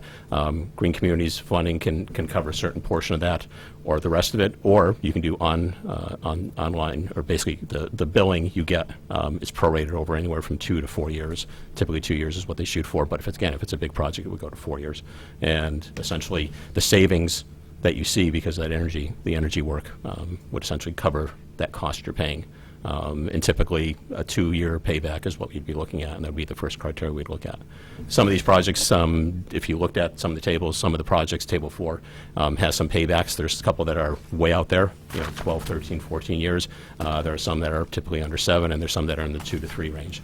So those would be the low-hanging fruit, as I call them. And the more complex ones that do take a year of planning, I'll use this building as a good example, the heating and ventilation system and the cooling system. This is not something that you can simply just plug and play. This is, you're looking at, 30-year-old technology that you have to try and figure out how to do that and keep the building running too. So there's a little bit of thought and engineering that's to go involved with that. Questions? I understand what you're saying about the areas of the statute that enable you to secure the bond and then pay back the bond with the savings, and that there's other areas where you're going to be able to pay back with savings, and that the return on the investment is something that you can track. But just hypothetically, we get the 140,000 and you spend 150,000, right? Mm-hmm. And then you ask for more money, and because we're late to the party, we don't get any. It's us that pays the 10, right? Like I'm oversimplifying, but in other words, if we have to make an outlay that exceeds the grant money, and we don't get any more money, then we are holding the financial bag, correct? Well, if we wouldn't be in that situation at least the first or second year, because any project we do would be covered under the grant money or rebates combined. I mean, it doesn't make sense to overextend yourself for the first time and No, basically. I that's why I'm oversimplifying. Like, Yeah. I'm just saying globally, if what it costs us as a town to put in new boilers or to do new lights, it far exceeds the money that we get in a grant. Yep. It's us, the taxpayer, who pays the rest. That's correct. That's correct. That's correct. But again, you're also the town would also realize the savings because of the energy reduction. Theoretically, they'll recognize the savings, and you've indicated some of the ROI is over 10, 20, 30 years, correct? The longest one was 13 and. Oh, 13. I heard 30. So. Yeah, I think the first year we're going to make sure we stay within the 140, and then we're going to aggressively go after the next round of grants. And as we talk about capital, we're going to have to decide how much can be covered from grants or other programs that Andy's just mentioned, or out of our own pocket. Do we have that luxury, like once we've sort of committed to the Yes. to the The lights in this building, To the trip. we're done out of operating right? budget. It never should have been done that way. I mean, they should have filed for rebates. No, I understand. It's water under the bridge at this point, but this is an example. The siding of this building, that would have been eligible for about $14,000 to $18,000 worth of air sealing. Wasn't done.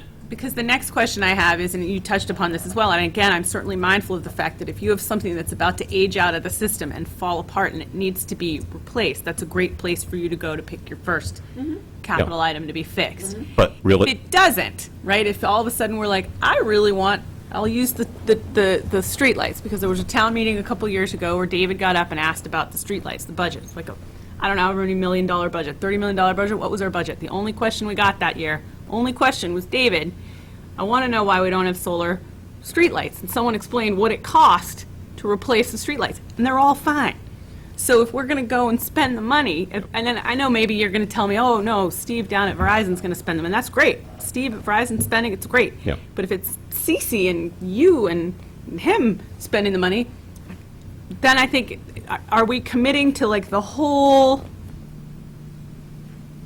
shebang, like every single thing that you all can think of, things that need to be replaced, things that don't, but would be really kind of great, and maybe it'll be an ROI, and maybe we'll get the. Right, do you see what I'm saying? Or are we starting a little more conservatively with I'd like have the 140? We're starting conservatively. I mean, Okay, over the past 6 to 8 months, as the Energy Committee has grown, the discussions of having, I'll call it information sessions, Right. For people to put their comments in and to see what's going on. I can speak with authority that I know of 2 streetlights that are on private property on a driveway that are connected to the grid, and they're lighting this person's driveway. All right, well, great, that's 2, but I'm talking about the whole town? Sorry? I walked. Okay. I walked down the driveway because I was invited to look at a house for solar. Thank God he said because I was I'll invited, leave it at right? that. But no, they're We'd get they're letters. connected. It's connected. Yeah. You probably know what I'm talking. I know. Yep. So I we'll think- leave it at that. I think But- this is important to say, this is a living document. We may get more information that changes it each year. Meaning our aspiration is to get to 20% in 5 years. We're going to try and do that using money that we can get from other sources to make it happen, maybe some of our own, maybe rebates. And we're going to try and pick off the ones that have the best ROI first, Yeah. so that we can realize those savings, maybe plow some of those into the next things that we do, so we work to get there. Right, because where I guess and I'm maybe not explaining myself very artfully. I certainly appreciate where if you put up a little more money up front, but you're going to save a greater amount over time. I get that, and I get the things that are covered by grants and things that are about to expire anyway, right? Or like you were using this as an example, if we had at the time made better choices, like there's opportunities to make the better choice. I'm just concerned that people get really excited about like the next greatest widget, and this is going to save, and it's going to be great, and even though we don't have the money, we're going to do it anyway. And then we have a really great widget 3 years from now, someone else has come up with an even better one that if we, right? I think we have so many other challenges in the capital realm that we're going to have to really think about the choices. Okay, that's fine. I mean, as you know, if everything is about to collapse, great. Not great, but great. Do you know what I mean? But if it's fine and dandy, I'm a little concerned. The other component, which is only referenced briefly in this, is basically what I call behavior modification of how we as a town do business. And this falls directly on this board to a certain degree by expecting that people make sure they don't disable the energy-saving features on their computers.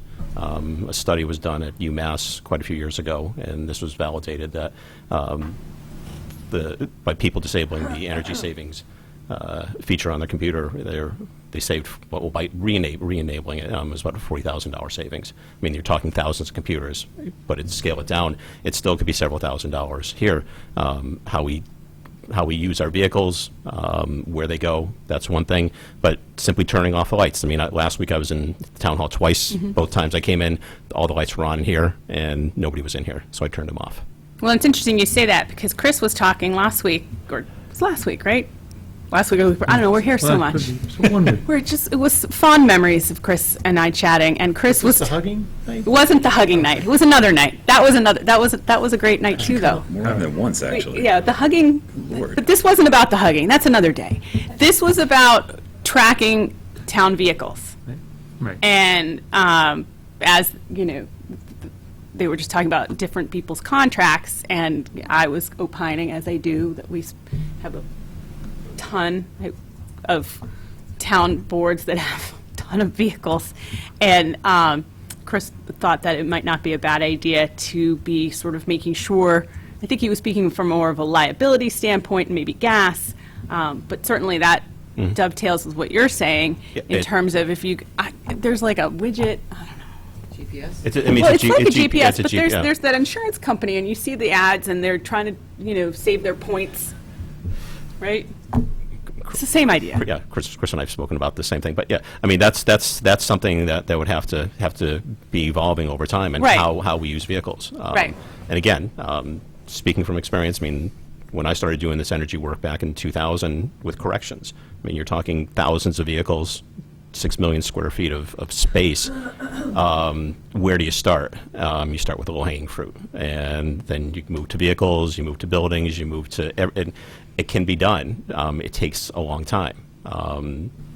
Just since I'm still aware of, I mean, corrections is the only state agency other than the quasi-state agencies, which is like MWRA and the universities. They generate 20% of their own electricity. So, I mean, essentially, if you can have a bureaucracy like that get to that point by doing projects, it can be done. It can be done, but it takes a while.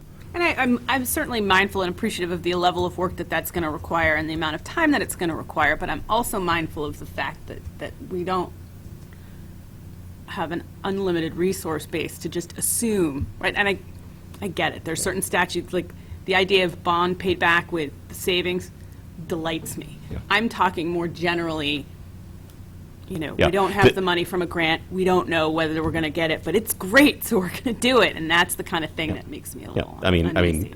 Realistically, it's possible that we may be forced to spend money that's included in some of the projects here. Right. But it's just by virtue of the fact that it's failed. Right, It's which failed. again, it's a completely different that entity happens. than sort of where I'm having my fish.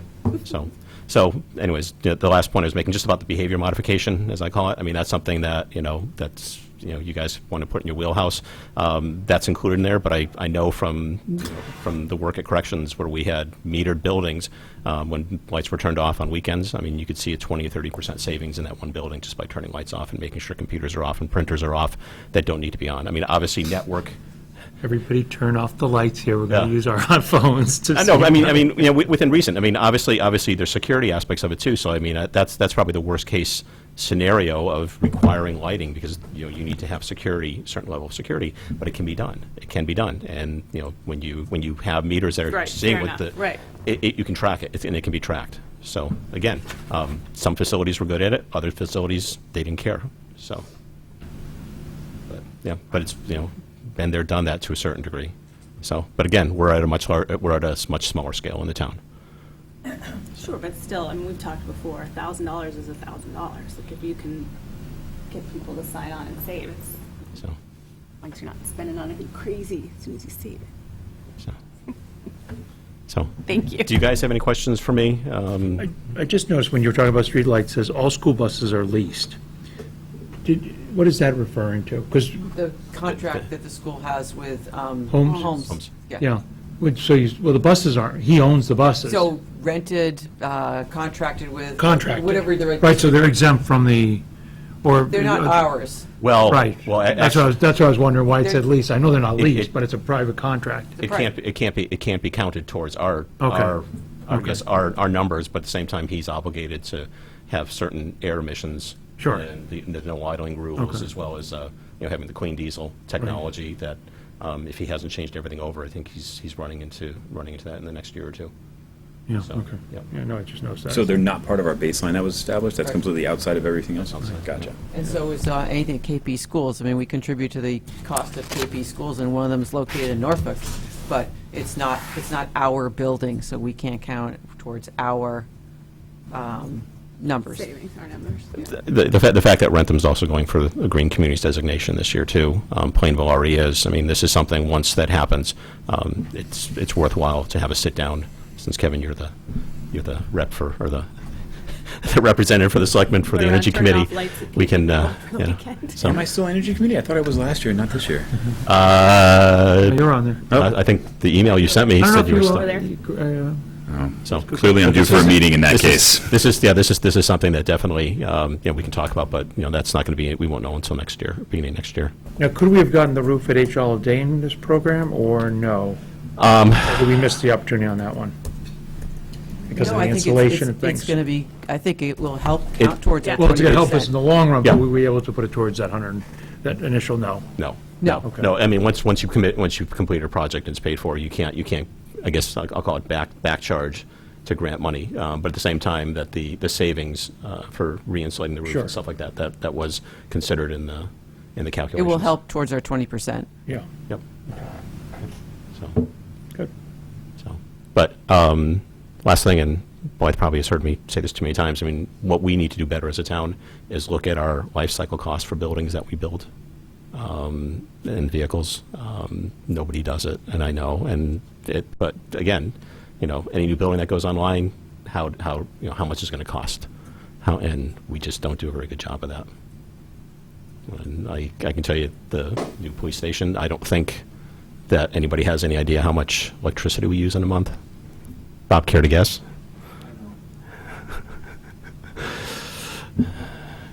It's a lot. So the place to have that conversation, obviously, that's a ship that sailed a little bit, so we're not going to rewire it, other than maybe Bob's going to follow people around and tell them to turn the lights off. but would be for the fire station, right? Yeah. So you're having the conversation. We could go, theoretically, right? I'm asking you to educate me. We could go with insulation A,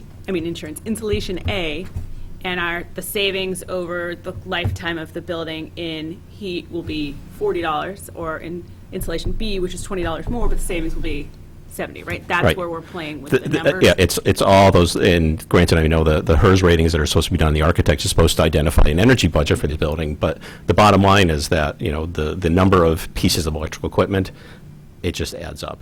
and that's unfortunate what we're looking at. Some people say it's heresy where you intentionally look at a small boiler that has a 3-year to 5-year lifetime because it's being used 24 hours a day, but in the long run, it's cheaper to replace it every 3 to 5 years because if you went with something that would last 20 years, the technology is going to get obsolete, and then all of a sudden, you have to think out of the box, and I hate using that term but that's what it is. I mean, looking at things differently. Geothermal, yeah. Geothermal, yeah. I mean, I know the police station has canopy, or actually conduits already out there for solar canopies. I mean, personally, I don't find them obtrusive. I mean, some of the places I've seen solar, it's fine. But yeah, I mean, a little bit of thought, a little bit of creativeness, I mean, has to go a long way. So, and I'll make the offer again when the fire station comes up for discussion again. Energy Committee is there to help. That was offered to this board, October 2015. Unfortunately, the police station remembers that, so. Police station. Nope, you can go look at the tape. It's there. Well, thank you very much, Andy. We appreciate it. Okay, thank you. Thank you, Andy. Great stuff. Go right ahead, sir. Thank you. I know that some communities have contracted for community solar where they're buying solar-generated power and the residents are by default opted in but can opt out if they don't want solar-generated power. Does that work in any way with this, and has the Energy Committee given any thought to acquiring solar-generated power for residents in Massachusetts, in Norfolk? Well, the Energy Committee doesn't deal with the residents in town. I mean, you're free to answer the cold calls and get the mailers you get, because I get them at least once or twice a month about community solar. So what I'm telling you is that in addition to solicitations to individual residents, other communities have, as the community, contracted with a energy supplier to supply solar-generated energy, and by default opt all the residents into that, though residents can opt out if they don't want it. The previous board, prior to Kevin, actually approved the town to join the Solarized Mass program, which has now been expired for about 2 years now, and that was very similar, where you could, town residents could basically get a group together. You get a contractor, comes in, gives you a discounted rate to put solar on your house, whether it's owned by the installer and you lease it, or it's owned by the resident. The community solar stuff that you're talking about, where a solar field is somewhere out, and I'll use Sutton for example, because Right. I know there's 5 huge fields out there. The company that's marketing that allows you to pay an extra 7 cents a kilowatt hour, which is much more expensive than your current retail rate. For some reason, they think it's green. Bottom line is, owning the solar system is the best way to go these days. I'm sure that that's true. Yeah. I know that the attractiveness of the program that I was talking about is that it reduces the rates for residents. It does not increase them. Give it a year. Give it a year. No, with all the work I've done, just give you an idea of any of the solar you see on the DOC property. Those were my projects. I'll give you a comparison. Down at Bay State Correctional, that's a 80 kilowatt system, and the amount of cost savings, I guess, offset electricity and green credits were more than the town got for the 1.6 megawatt field. So you're saying that, yes, that does provide cost savings for the... By owning it. Well, and also for the distant fields, like your Sutton example, too. Yeah. Again, I mean, there's programs that the town wants to explore, then we can do that. I mean, that's one of the goals once we become a green community, and having the information session, if there's enough people to identify that they'd like to join this. I'm not sold. I mean, I've worked the finances. I've worked the 20-year paybacks on some of this stuff for smaller and large fields, and it's I've got way too many questions. So I guess I'd like to continue this offline and not take any more time from the it's select board meeting, but yeah. I do have interest and concern. I mean, there's programs that you can undertake by yourself, and I know residents have done that as well. And I am in one, So, which is working nicely. I get a 15% discount on my electric rate. can I ask who the supplier is? So it's contracted through a group called Self-Reliance in Falmouth, I think, is where they're located. Yep. And I'm not quite sure where the field is, but they're an intermediary between the developer who built the field and the residential customers who are using the power and getting the discount. Okay. If we could tie it back into the task at hand, I don't mean to derail your conversation, but I just want to make sure we stay on topic and that the discussion is surrounding what we have in front of us. Yeah. I appreciate your questions and your comments, but the dialogue seems to be going down the route of something much But different than what we're going again, over. David, this, what you're asking for is for residents. This is exclusively for the town. So, Fine. Thank you. okay. Sorry Any about other that. questions, comments, concerns? Board? Nope. Nope. Nope. Great. All right. Good Thank stuff. you so much, Andy. Really Thank you. appreciate it. Thanks, Andy. All right. Our next item this evening is to please discuss the draft capital improvement program. Thank you. So I like to plan. I like to forecast what needs to be done and work towards being able to achieve it. And so when I got here, I went looking for past budgets and in particular a capital plan. And I didn't find one in recent years. I think there was some work done in the early 2000s, but and if there's something later, forgive me for not coming across it. So what we've done so far, and it's not just it's a group project where each of the departments has provided to myself and to the finance director the projects that they believe need to happen or the town needs to be considering. That includes buildings, it includes equipment, it includes vehicles, things that need to be replaced. It includes energy improvements such as Andy just spoke about. And overall, over FY20, the year we're in through 25, these totals are just over $50 million. It's a lot of money, and I don't want that to put anybody off. This is a very, very first draft, which I'm hoping is going to spark a conversation amongst all of the boards at the appropriate time to discuss what our priorities are as a town, how we can achieve those, and what it's going to cost to do so, and be able to plan to do that. Some of these things I think we should talk about in the next few months. For instance, Freeman Kennedy, I know the schools have a priority of that expansion going forward next year. That's why you see $20 million for Freeman Kennedy on the top page. That's what their goal is.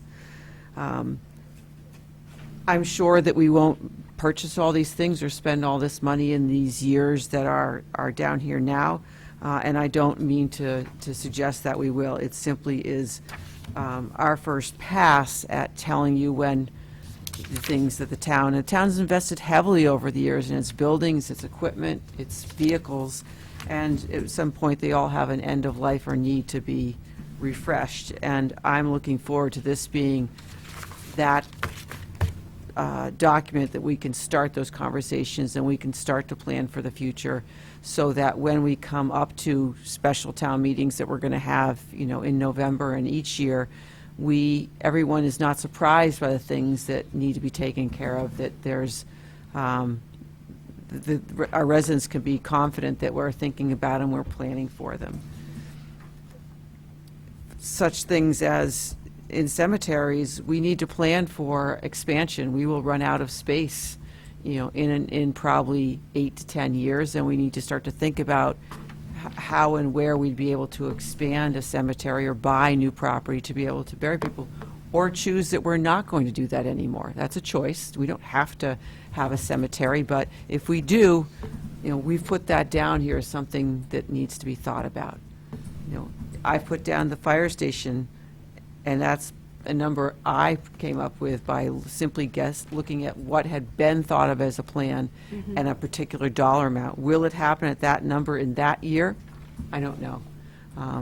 We have down in 1 year a feasibility study for DPW, because down the road after these other projects, we probably have to think about that building. Is that 10 years out? Is it more? I don't know. So this is our first pass. There's a lot of work for us to do. We need to start to think about how to fund these things and what those might be. We need to look at our debt strategy and figure out how we can fit these in ideally so that the tax rate doesn't spike for our residents, that we don't have any more debt than we have today, and maybe over time we have less. And we have to say no to some things or push them off. If you look at FY20, it comes up to 1.5 million. I can tell you that if you look at the list of items for the special town meeting, it doesn't add up to that. Why? We haven't budgeted all that DPW would like to see from roads. The planning department number is a grant that we hope to receive for the study of the sewer, expanding the sewer plant downtown. The recreation dollars come from revolving funds, and I've told the police department they probably can't have all the police cars they'd like to replace this year. So again, this is aspirational of the things that we should be doing, but we don't think we can afford this year. So I would love to take your guidance in starting the conversation. I have asked, I think it would be helpful if you agree to have at least the larger departments come in and start to talk about these things. For instance, Public Works could come to the next meeting and talk about pavement management. I know roads are a big concern for lots of people, and they can tell us as much as we'd like to know, and probably more, about what we're doing, how we should be doing it, and how it drives this plan, because they have one. The schools want to come at the end of October to start to talk about enrollment numbers and projections and tee up the conversation about Freeman Kennedy. And we can talk it, we can have every department in, or we can have just the bigger ones in. It's certainly at your guidance, but that's what we've started with, and more work to come. I mean, I think everybody on this board understands that when you go to structure something like this in the beginning stages, there's going to be a sticker shock number associated to that, right? That's what part of doing this from the get-go is, and now the work is involved in whittling that down and getting things to a more precise and accurate standpoint. I think of note, when you cited the $50 million over the course of the 5 years listed here, half of that is dedicated to two projects, right? Two building projects. So I think that's important to note. But obviously, there's a lot of precision that's needed to be able to go through and get this down to a more accurate projection and to establish what else we think is really needed and the priority of such. Any other comments or concerns on this? No, I think it's a great first start. We need to do it. It's and obviously the sticker shock is there. Right. $50 million. Yeah. I completely agree. You're absolutely right. I think it's a great idea. Yeah. And I think it's great for everybody, who's wondered how we've sort of gotten where we've gotten in terms of sort of last minute being told, here's the budget, now go in and vote it up and down, and right? And people sort of feel pressured, and then they feel like, well, I have to vote for it, and this is a great way to start that conversation early enough that people can come and weigh in and hear about different things. I think it's absolutely outstanding. But I have a question. Yeah.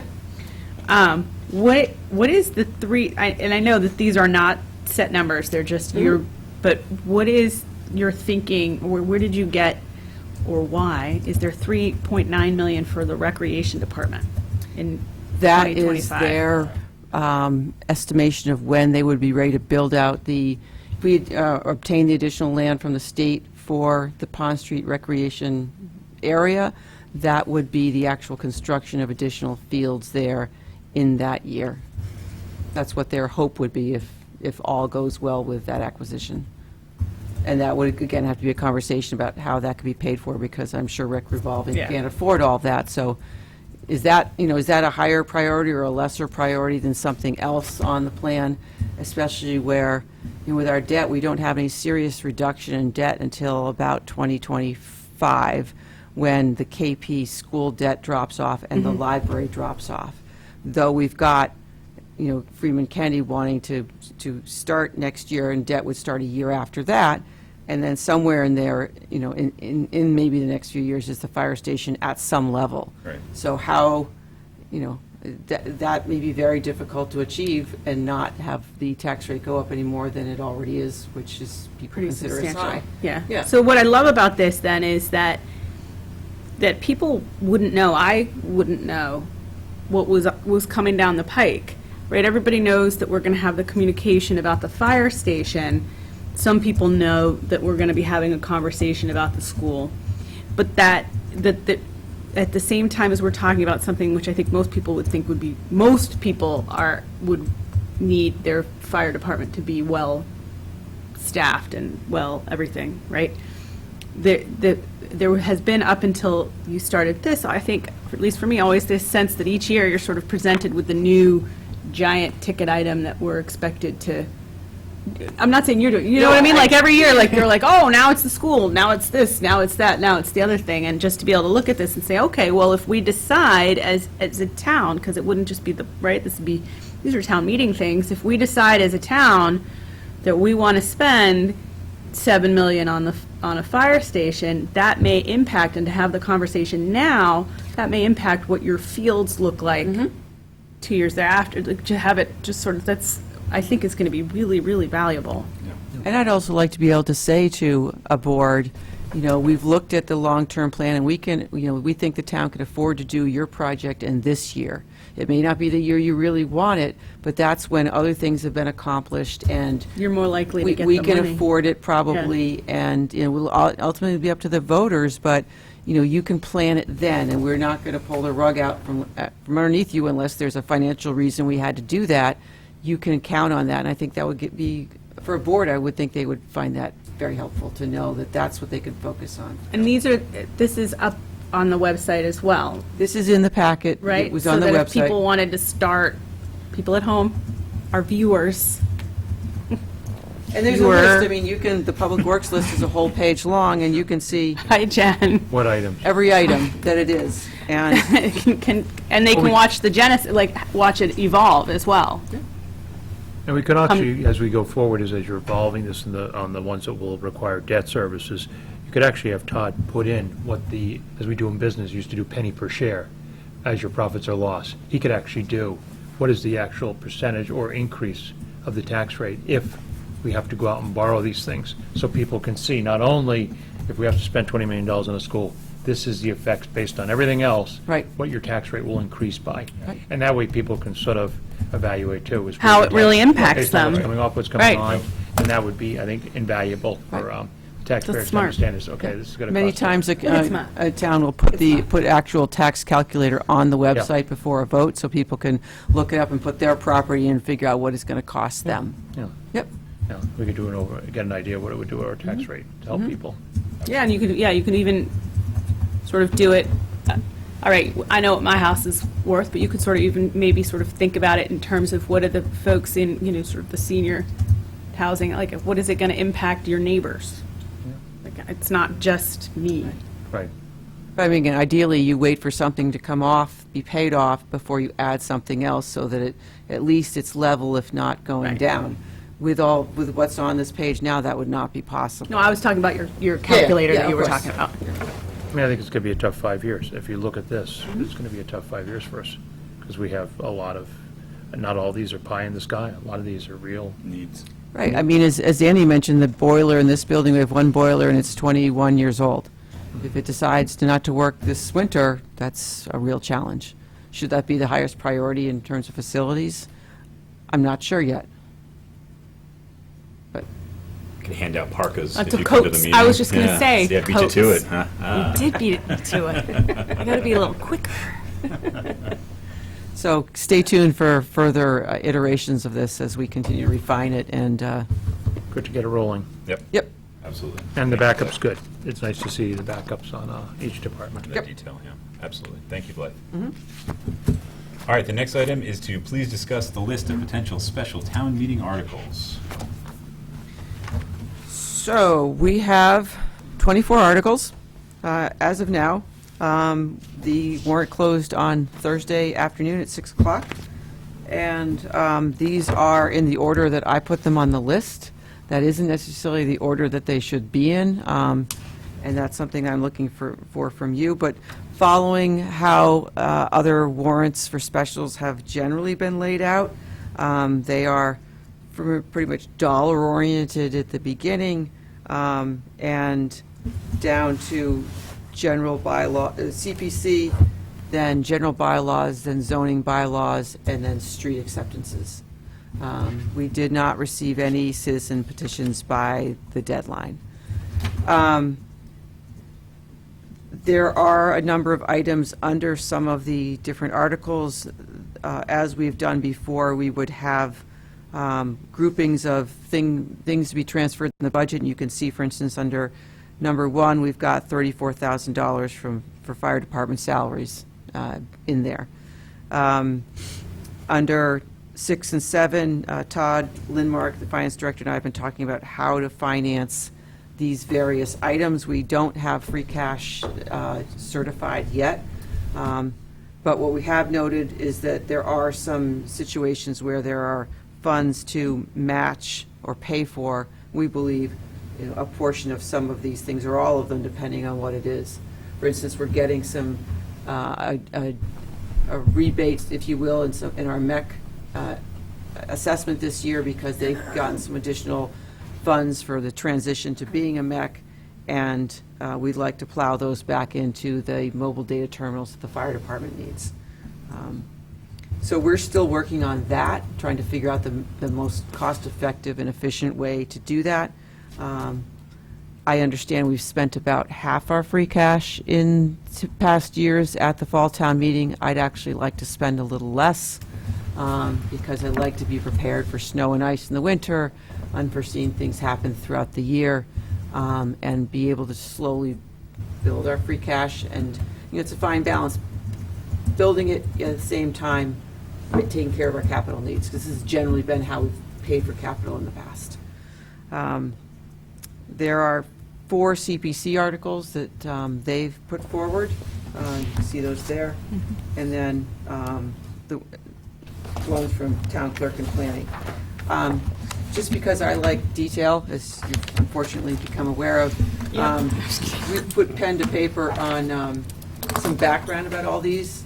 There's about 8 pages behind it, which gives you a paragraph or 2 about each one. It isn't meant to be everything anyone could ever ask, but it's hopefully a start of what people might want to know about the ride-sharing funds, or why we think the roll-off truck for the to transport things to the transfer station is the highest priority for the DPW, and so on. And they're going to come in and talk to us about these, correct? Well, I think that's part of what we need to talk about tonight, is how do you want to go about this? They have, whoever the department is, has helped me with all this. It's not all my own work product. So we can have them come in on the next 2 meetings and talk with you, or I can get you answers however you'd like to address that. I think for me, I want to know how you'd like to go about this, since it's the first time for all of us to go from start to finish on a warrant. And how you'd like to structure the actual warrant, so that, I'm starting to write it already in this order, but if that's not the order, you as the board set the warrant. It's your document. So if you'd like to handle these in a different way or a different order, I would love to know that, so I can accommodate. So I have no thought, at least presently, relative to the order. I do, however, like the idea, and I'm not married to it per se, but I like the idea of having the people from the boards who are putting forward the articles in over, however many, as you say, the 2. Just from the standpoint of, for me, I think it's going to be helpful more, and then I also think from the standpoint of the voters who are going to come to town meeting, either they can come and ask questions themselves, or watch us ask questions. And I think you'd get more likely to get a more full, right? What do you think? What do you guys think? I'm not opposed to it, but isn't that what they do with the advisory board as well? Or don't they go in to present their articles to the advisory board and public? Again, it's a new Yes, they do, but opportunity for me, and they've had some changes on the advisory board. I'm going to their meeting next week on the 8th. I'm going to give them the same exact information I've given you. I may have a draft of the warrant done, but I'm not sure by that point to share with them. and ask them, how do you want to approach it? I understand they typically have weekly meetings throughout the season to go over these things so they can formulate their recommendation, which may or may not line up with whether you support these. I mean, ideally, the Board of Selectmen supports all of the things proposed by the board, and you're favorable to the other items that are proposed by others, whether you end up supporting it at the end of the day or not. If someone asks you, do you support the severability language proposed by the town clerk, you could say you do or you don't. But yes, whatever you need to know so that this board can support our, if you will, articles, I think is important. So we could schedule people on the 15th and the 29th. It might take a little time to go through them all, but we can do that and get them in. If I have DPW here, that's a good portion of things, and then we can have the other department heads come in. Whether you want do you want the planning board to come in and talk to you about theirs? We might run out of time for that. Or I'm just. I think it would be important for Rich to come in to at least discuss the Okay. F11 and B1 items. Yeah, I think he was already, wasn't he? Yeah, I think that was part of the plan. So, I mean, again, I understand that I've been on the advisory board. I understand that the advisory board does vet them, but I think they're coming at it from a different, it's a different role. During the advisory board meetings, do members of the public who attend, They have can. the ability to ask questions? They absolutely, at least when I was on it, they absolutely had the ability to, but I think that you just sort of, that means that you have to figure out, all right, maybe the advisory board's doing it over 6 meetings or 4 meetings, and they're coming at it from a different perspective. There's a lot of advisory board members versus just having, right? I mean, I think it's I don't think there's any harm in having more opportunities for people to get the information. Like maybe they look at the schedule and they see that the advisory board meets at a time that is more favorable for them for, talking to, about the B1 district. Maybe they don't. Maybe it's the Board of Selectmen that's, But from my perspective, I certainly would want to talk to Rich or to, I mean, I know some of them you're sort of like, but I think it's a good habit to get into, to have the people who want to then come to town meeting have a lot of opportunities to hear about what's going on. I have That's no just objection. No objection. my- I think it makes Rather, sense. because it's going to be them or Blythe, and if you have a question that Blythe doesn't know the answer to, not that there such a thing would ever happen, but if it did, in that unlikely event, then she has to go and get the information. I don't know. Just a point of clarification for the CPC, do you want someone from the CPC to come about those, or someone from historical, someone from recreation? Just so I make sure I'm scheduling the right people. For the CPC ones, They seem pretty simple. yeah, I mean, I would be okay if you were to collect that information and just give us the overview from your I think perspective. that's in here Is that already. okay? Yeah, having looked at it, I think the ones that are incredibly Field would be the only one I'd be self-explanatory. concerned with, Field 1 CPC. Again, we're talking $90,000. That might be Yeah, the only- I know that they have quotes for all of that. They presented them to the CPC last week. I don't have them myself, but I'll get them. Yeah, I mean, that would be the only one I might want to. It's basically restoration of 3 fields. Yeah, but we got to look at that too. I mean, I think we have to look at our whole landscaping Right. operation Yeah, as part of our DPW. Maybe there's opportunity there. From attending their meeting, what I can tell you about it is that this is, as you probably know, CPC can't pay for maintenance, but they can pay for restoration, and the abilities of DPW is limited to maintenance, and some of these fields have gotten to the point where it's beyond their ability to maintain them because of the heavy use that they get. They've really gotten to the point of restoration, and that's what these projects are. They range from, I think, one was $15,000 and one was 40. I can't remember which one was exactly which, but they need the attention of a company working several days to bring them back up to where they're supposed to be. And then the conversation needs to restart with DPW about how they get maintained going forward so they don't get to that point in the future. Right. I get a historical on what they're spending on these fields, because I know we spent a lot of money this year on those fields too, especially the ones at Freeman Kennedy. Yeah, that's an area where I don't have all the information. Yeah. I know. My world is rocked right now. I think that's we just just an need to area. terminate the meeting. Yep. It's very All right, so upsetting. looking at how this would line up over the course of the next two meetings, we'd like to hear from a resource related to the athletic field restoration. Yep. Do we need to hear from the Town Government Study Committee again? I think that Jonathan coming in during our No, I last meeting think, to I outline think that, everything was I'm yep, pretty sufficient. confident that if anybody has a question, they can go and See, John. pull that up online. Right. Town clerk? Rich? Yes, definitely. Holbrook Well? We want Bob to come in to talk Well, more Bob's about going to be here the- anyway be here to talk anyways, about all things roads and so on, so he can touch on a Oh, number I'm of sorry, things. that's something I missed from the Capitol. I apologize. You had mentioned the potential of them coming in to do a presentation on pavement management, and I think that would be incredibly useful if that was... They can exciting. come on the 15th, and then I'll also say to them that I want them to be able to answer questions about the items that are on the Yep. the warrant, Right. which Perfect. includes Lake Street, the truck, the field mower, a couple other things. Police and fire both have some things, and OPEB I can talk about, as Todd can, or the revolving fund I think we can talk about. And I think we could talk about the transfers.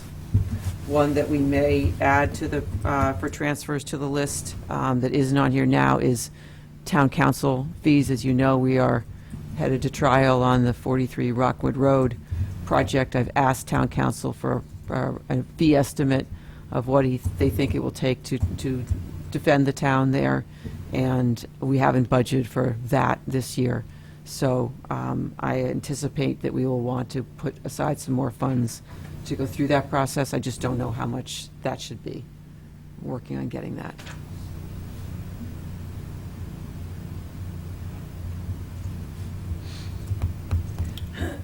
So I say this is a little bit in transition as we, So that wasn't legal fees ZBA? That's no, that's something different. separate? That's Okay. separate. Got it.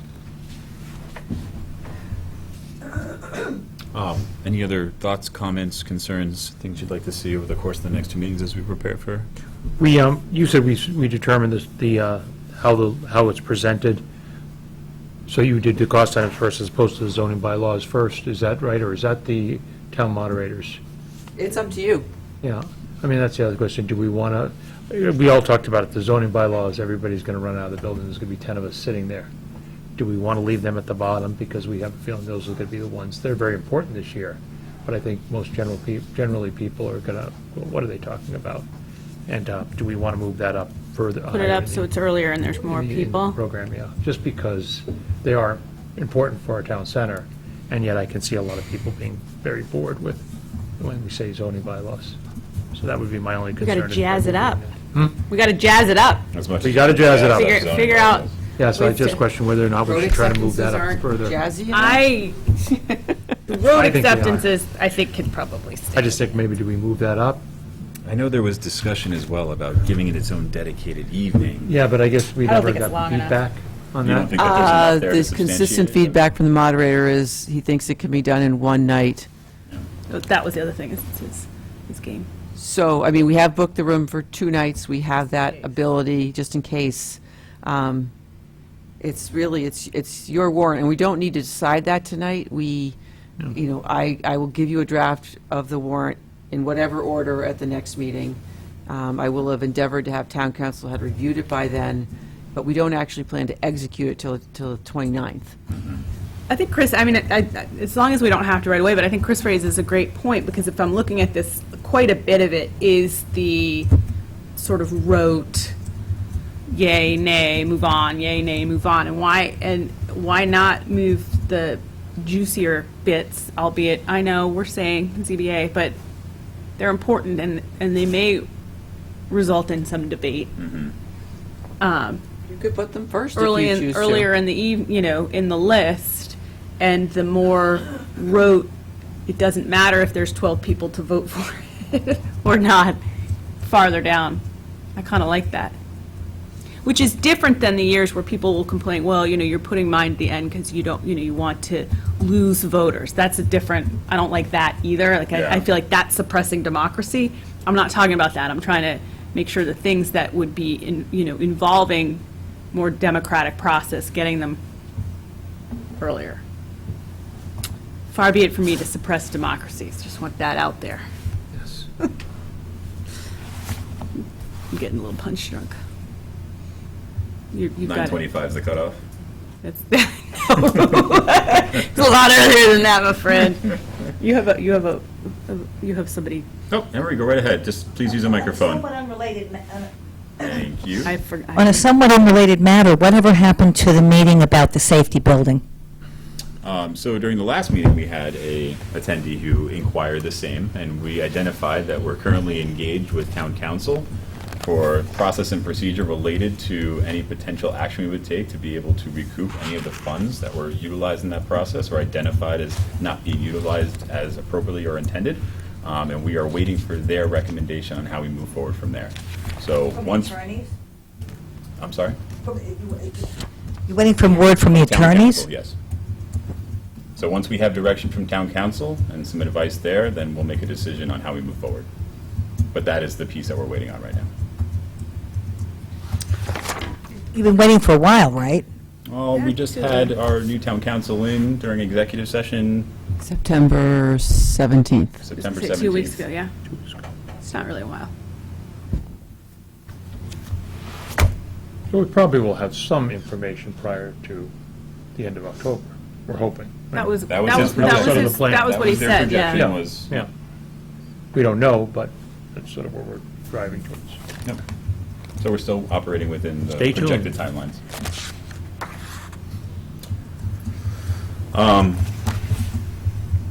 So from my perspective, I agree. I mean, I think that anything that has the potential to incite more discussion.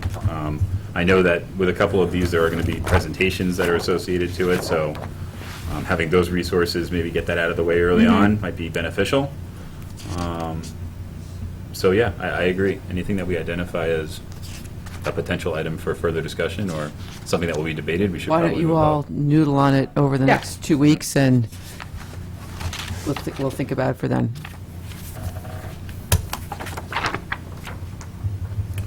Other questions, comments, concerns about town meeting prep? Nope, I think good first start, we're getting there. Very good. Thank you, Blythe. All right.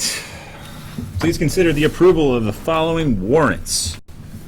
Mr. Weeder, you're up first. I have to get to them. Sorry about that. Want this? Sure. I had them and then I flipped away. I move for the board to approve the following warrants on 9/13/2019 for $812,211.48. On 9/17/2019 in the amount of $288,003.25. Second. Second. All those in favor say aye. Aye. Aye. Sir? Thank And you. there's me. Ready? Go right ahead. All right, I move that the board approve the following warrants. September 24th, 2019, $229,059.93. And on September 24th, 2019, $63,441.84. Second. Second. All those in favor say aye. Aye. Next item, minutes for approval, yes. You want me to read them? All right, I move that the board vote to enter into, oh, nope, I gotta have myself. I move that the board approve the minutes of the March 19th, 2000, and I was right at it. March. Actually, no, I just, we had hoped to get those done in time. We didn't get Oh, them so which to ones? August 13th. Was the, I thought I only had two, and I'm looking at three. Yeah, Like, we did were you give me three? aspirational here, and it just didn't. So it's quite not the happen. March, it's just August and September. August and September. But you'll have those at the next meeting. Oh, good, something to look forward to. Yes. I always like that. All right, so I move that the board approves the minutes of the August 13th, 2019, and September 17th, 2019 meetings. Do I hear a second? Second? All those in favor say aye. Aye. Aye. All right. Well, that does it for our agenda items this evening. I do believe we are moving into executive session next. Mr. Rosenberg, what would you like to end us off with? So during the public comment period, I offered to send information to the board members about the open meeting law newsletter and the open government partnership. So if you don't object, I'll send that to the 3 members of the select board and the town administrator. Is that okay? As an individual, I do not object. If anybody objects, feel free. No objection. Thank you, sir. I will send that. Thank you. All right, with that, I would move that the board vote to enter into executive session under Massachusetts GLC 30A, subsection 21A6, to consider the purchase of real estate insofar as an open meeting may have a detrimental effect on the negotiating position of the public body, and further to invite Town Administrator Blythe Robinson and Executive Assistant Nancy Langlois. The board will only reconvene into open session for the purpose of adjourning the meeting. The chair states that an open meeting may have a detrimental effect on the litigation position of the public body. So we're going to take a roll call vote. Kevin Calcutt, aye. Christopher Weider, aye. CC Van Tine, aye. Thank you very much. Have a great night. Can I use the restroom? Absolutely.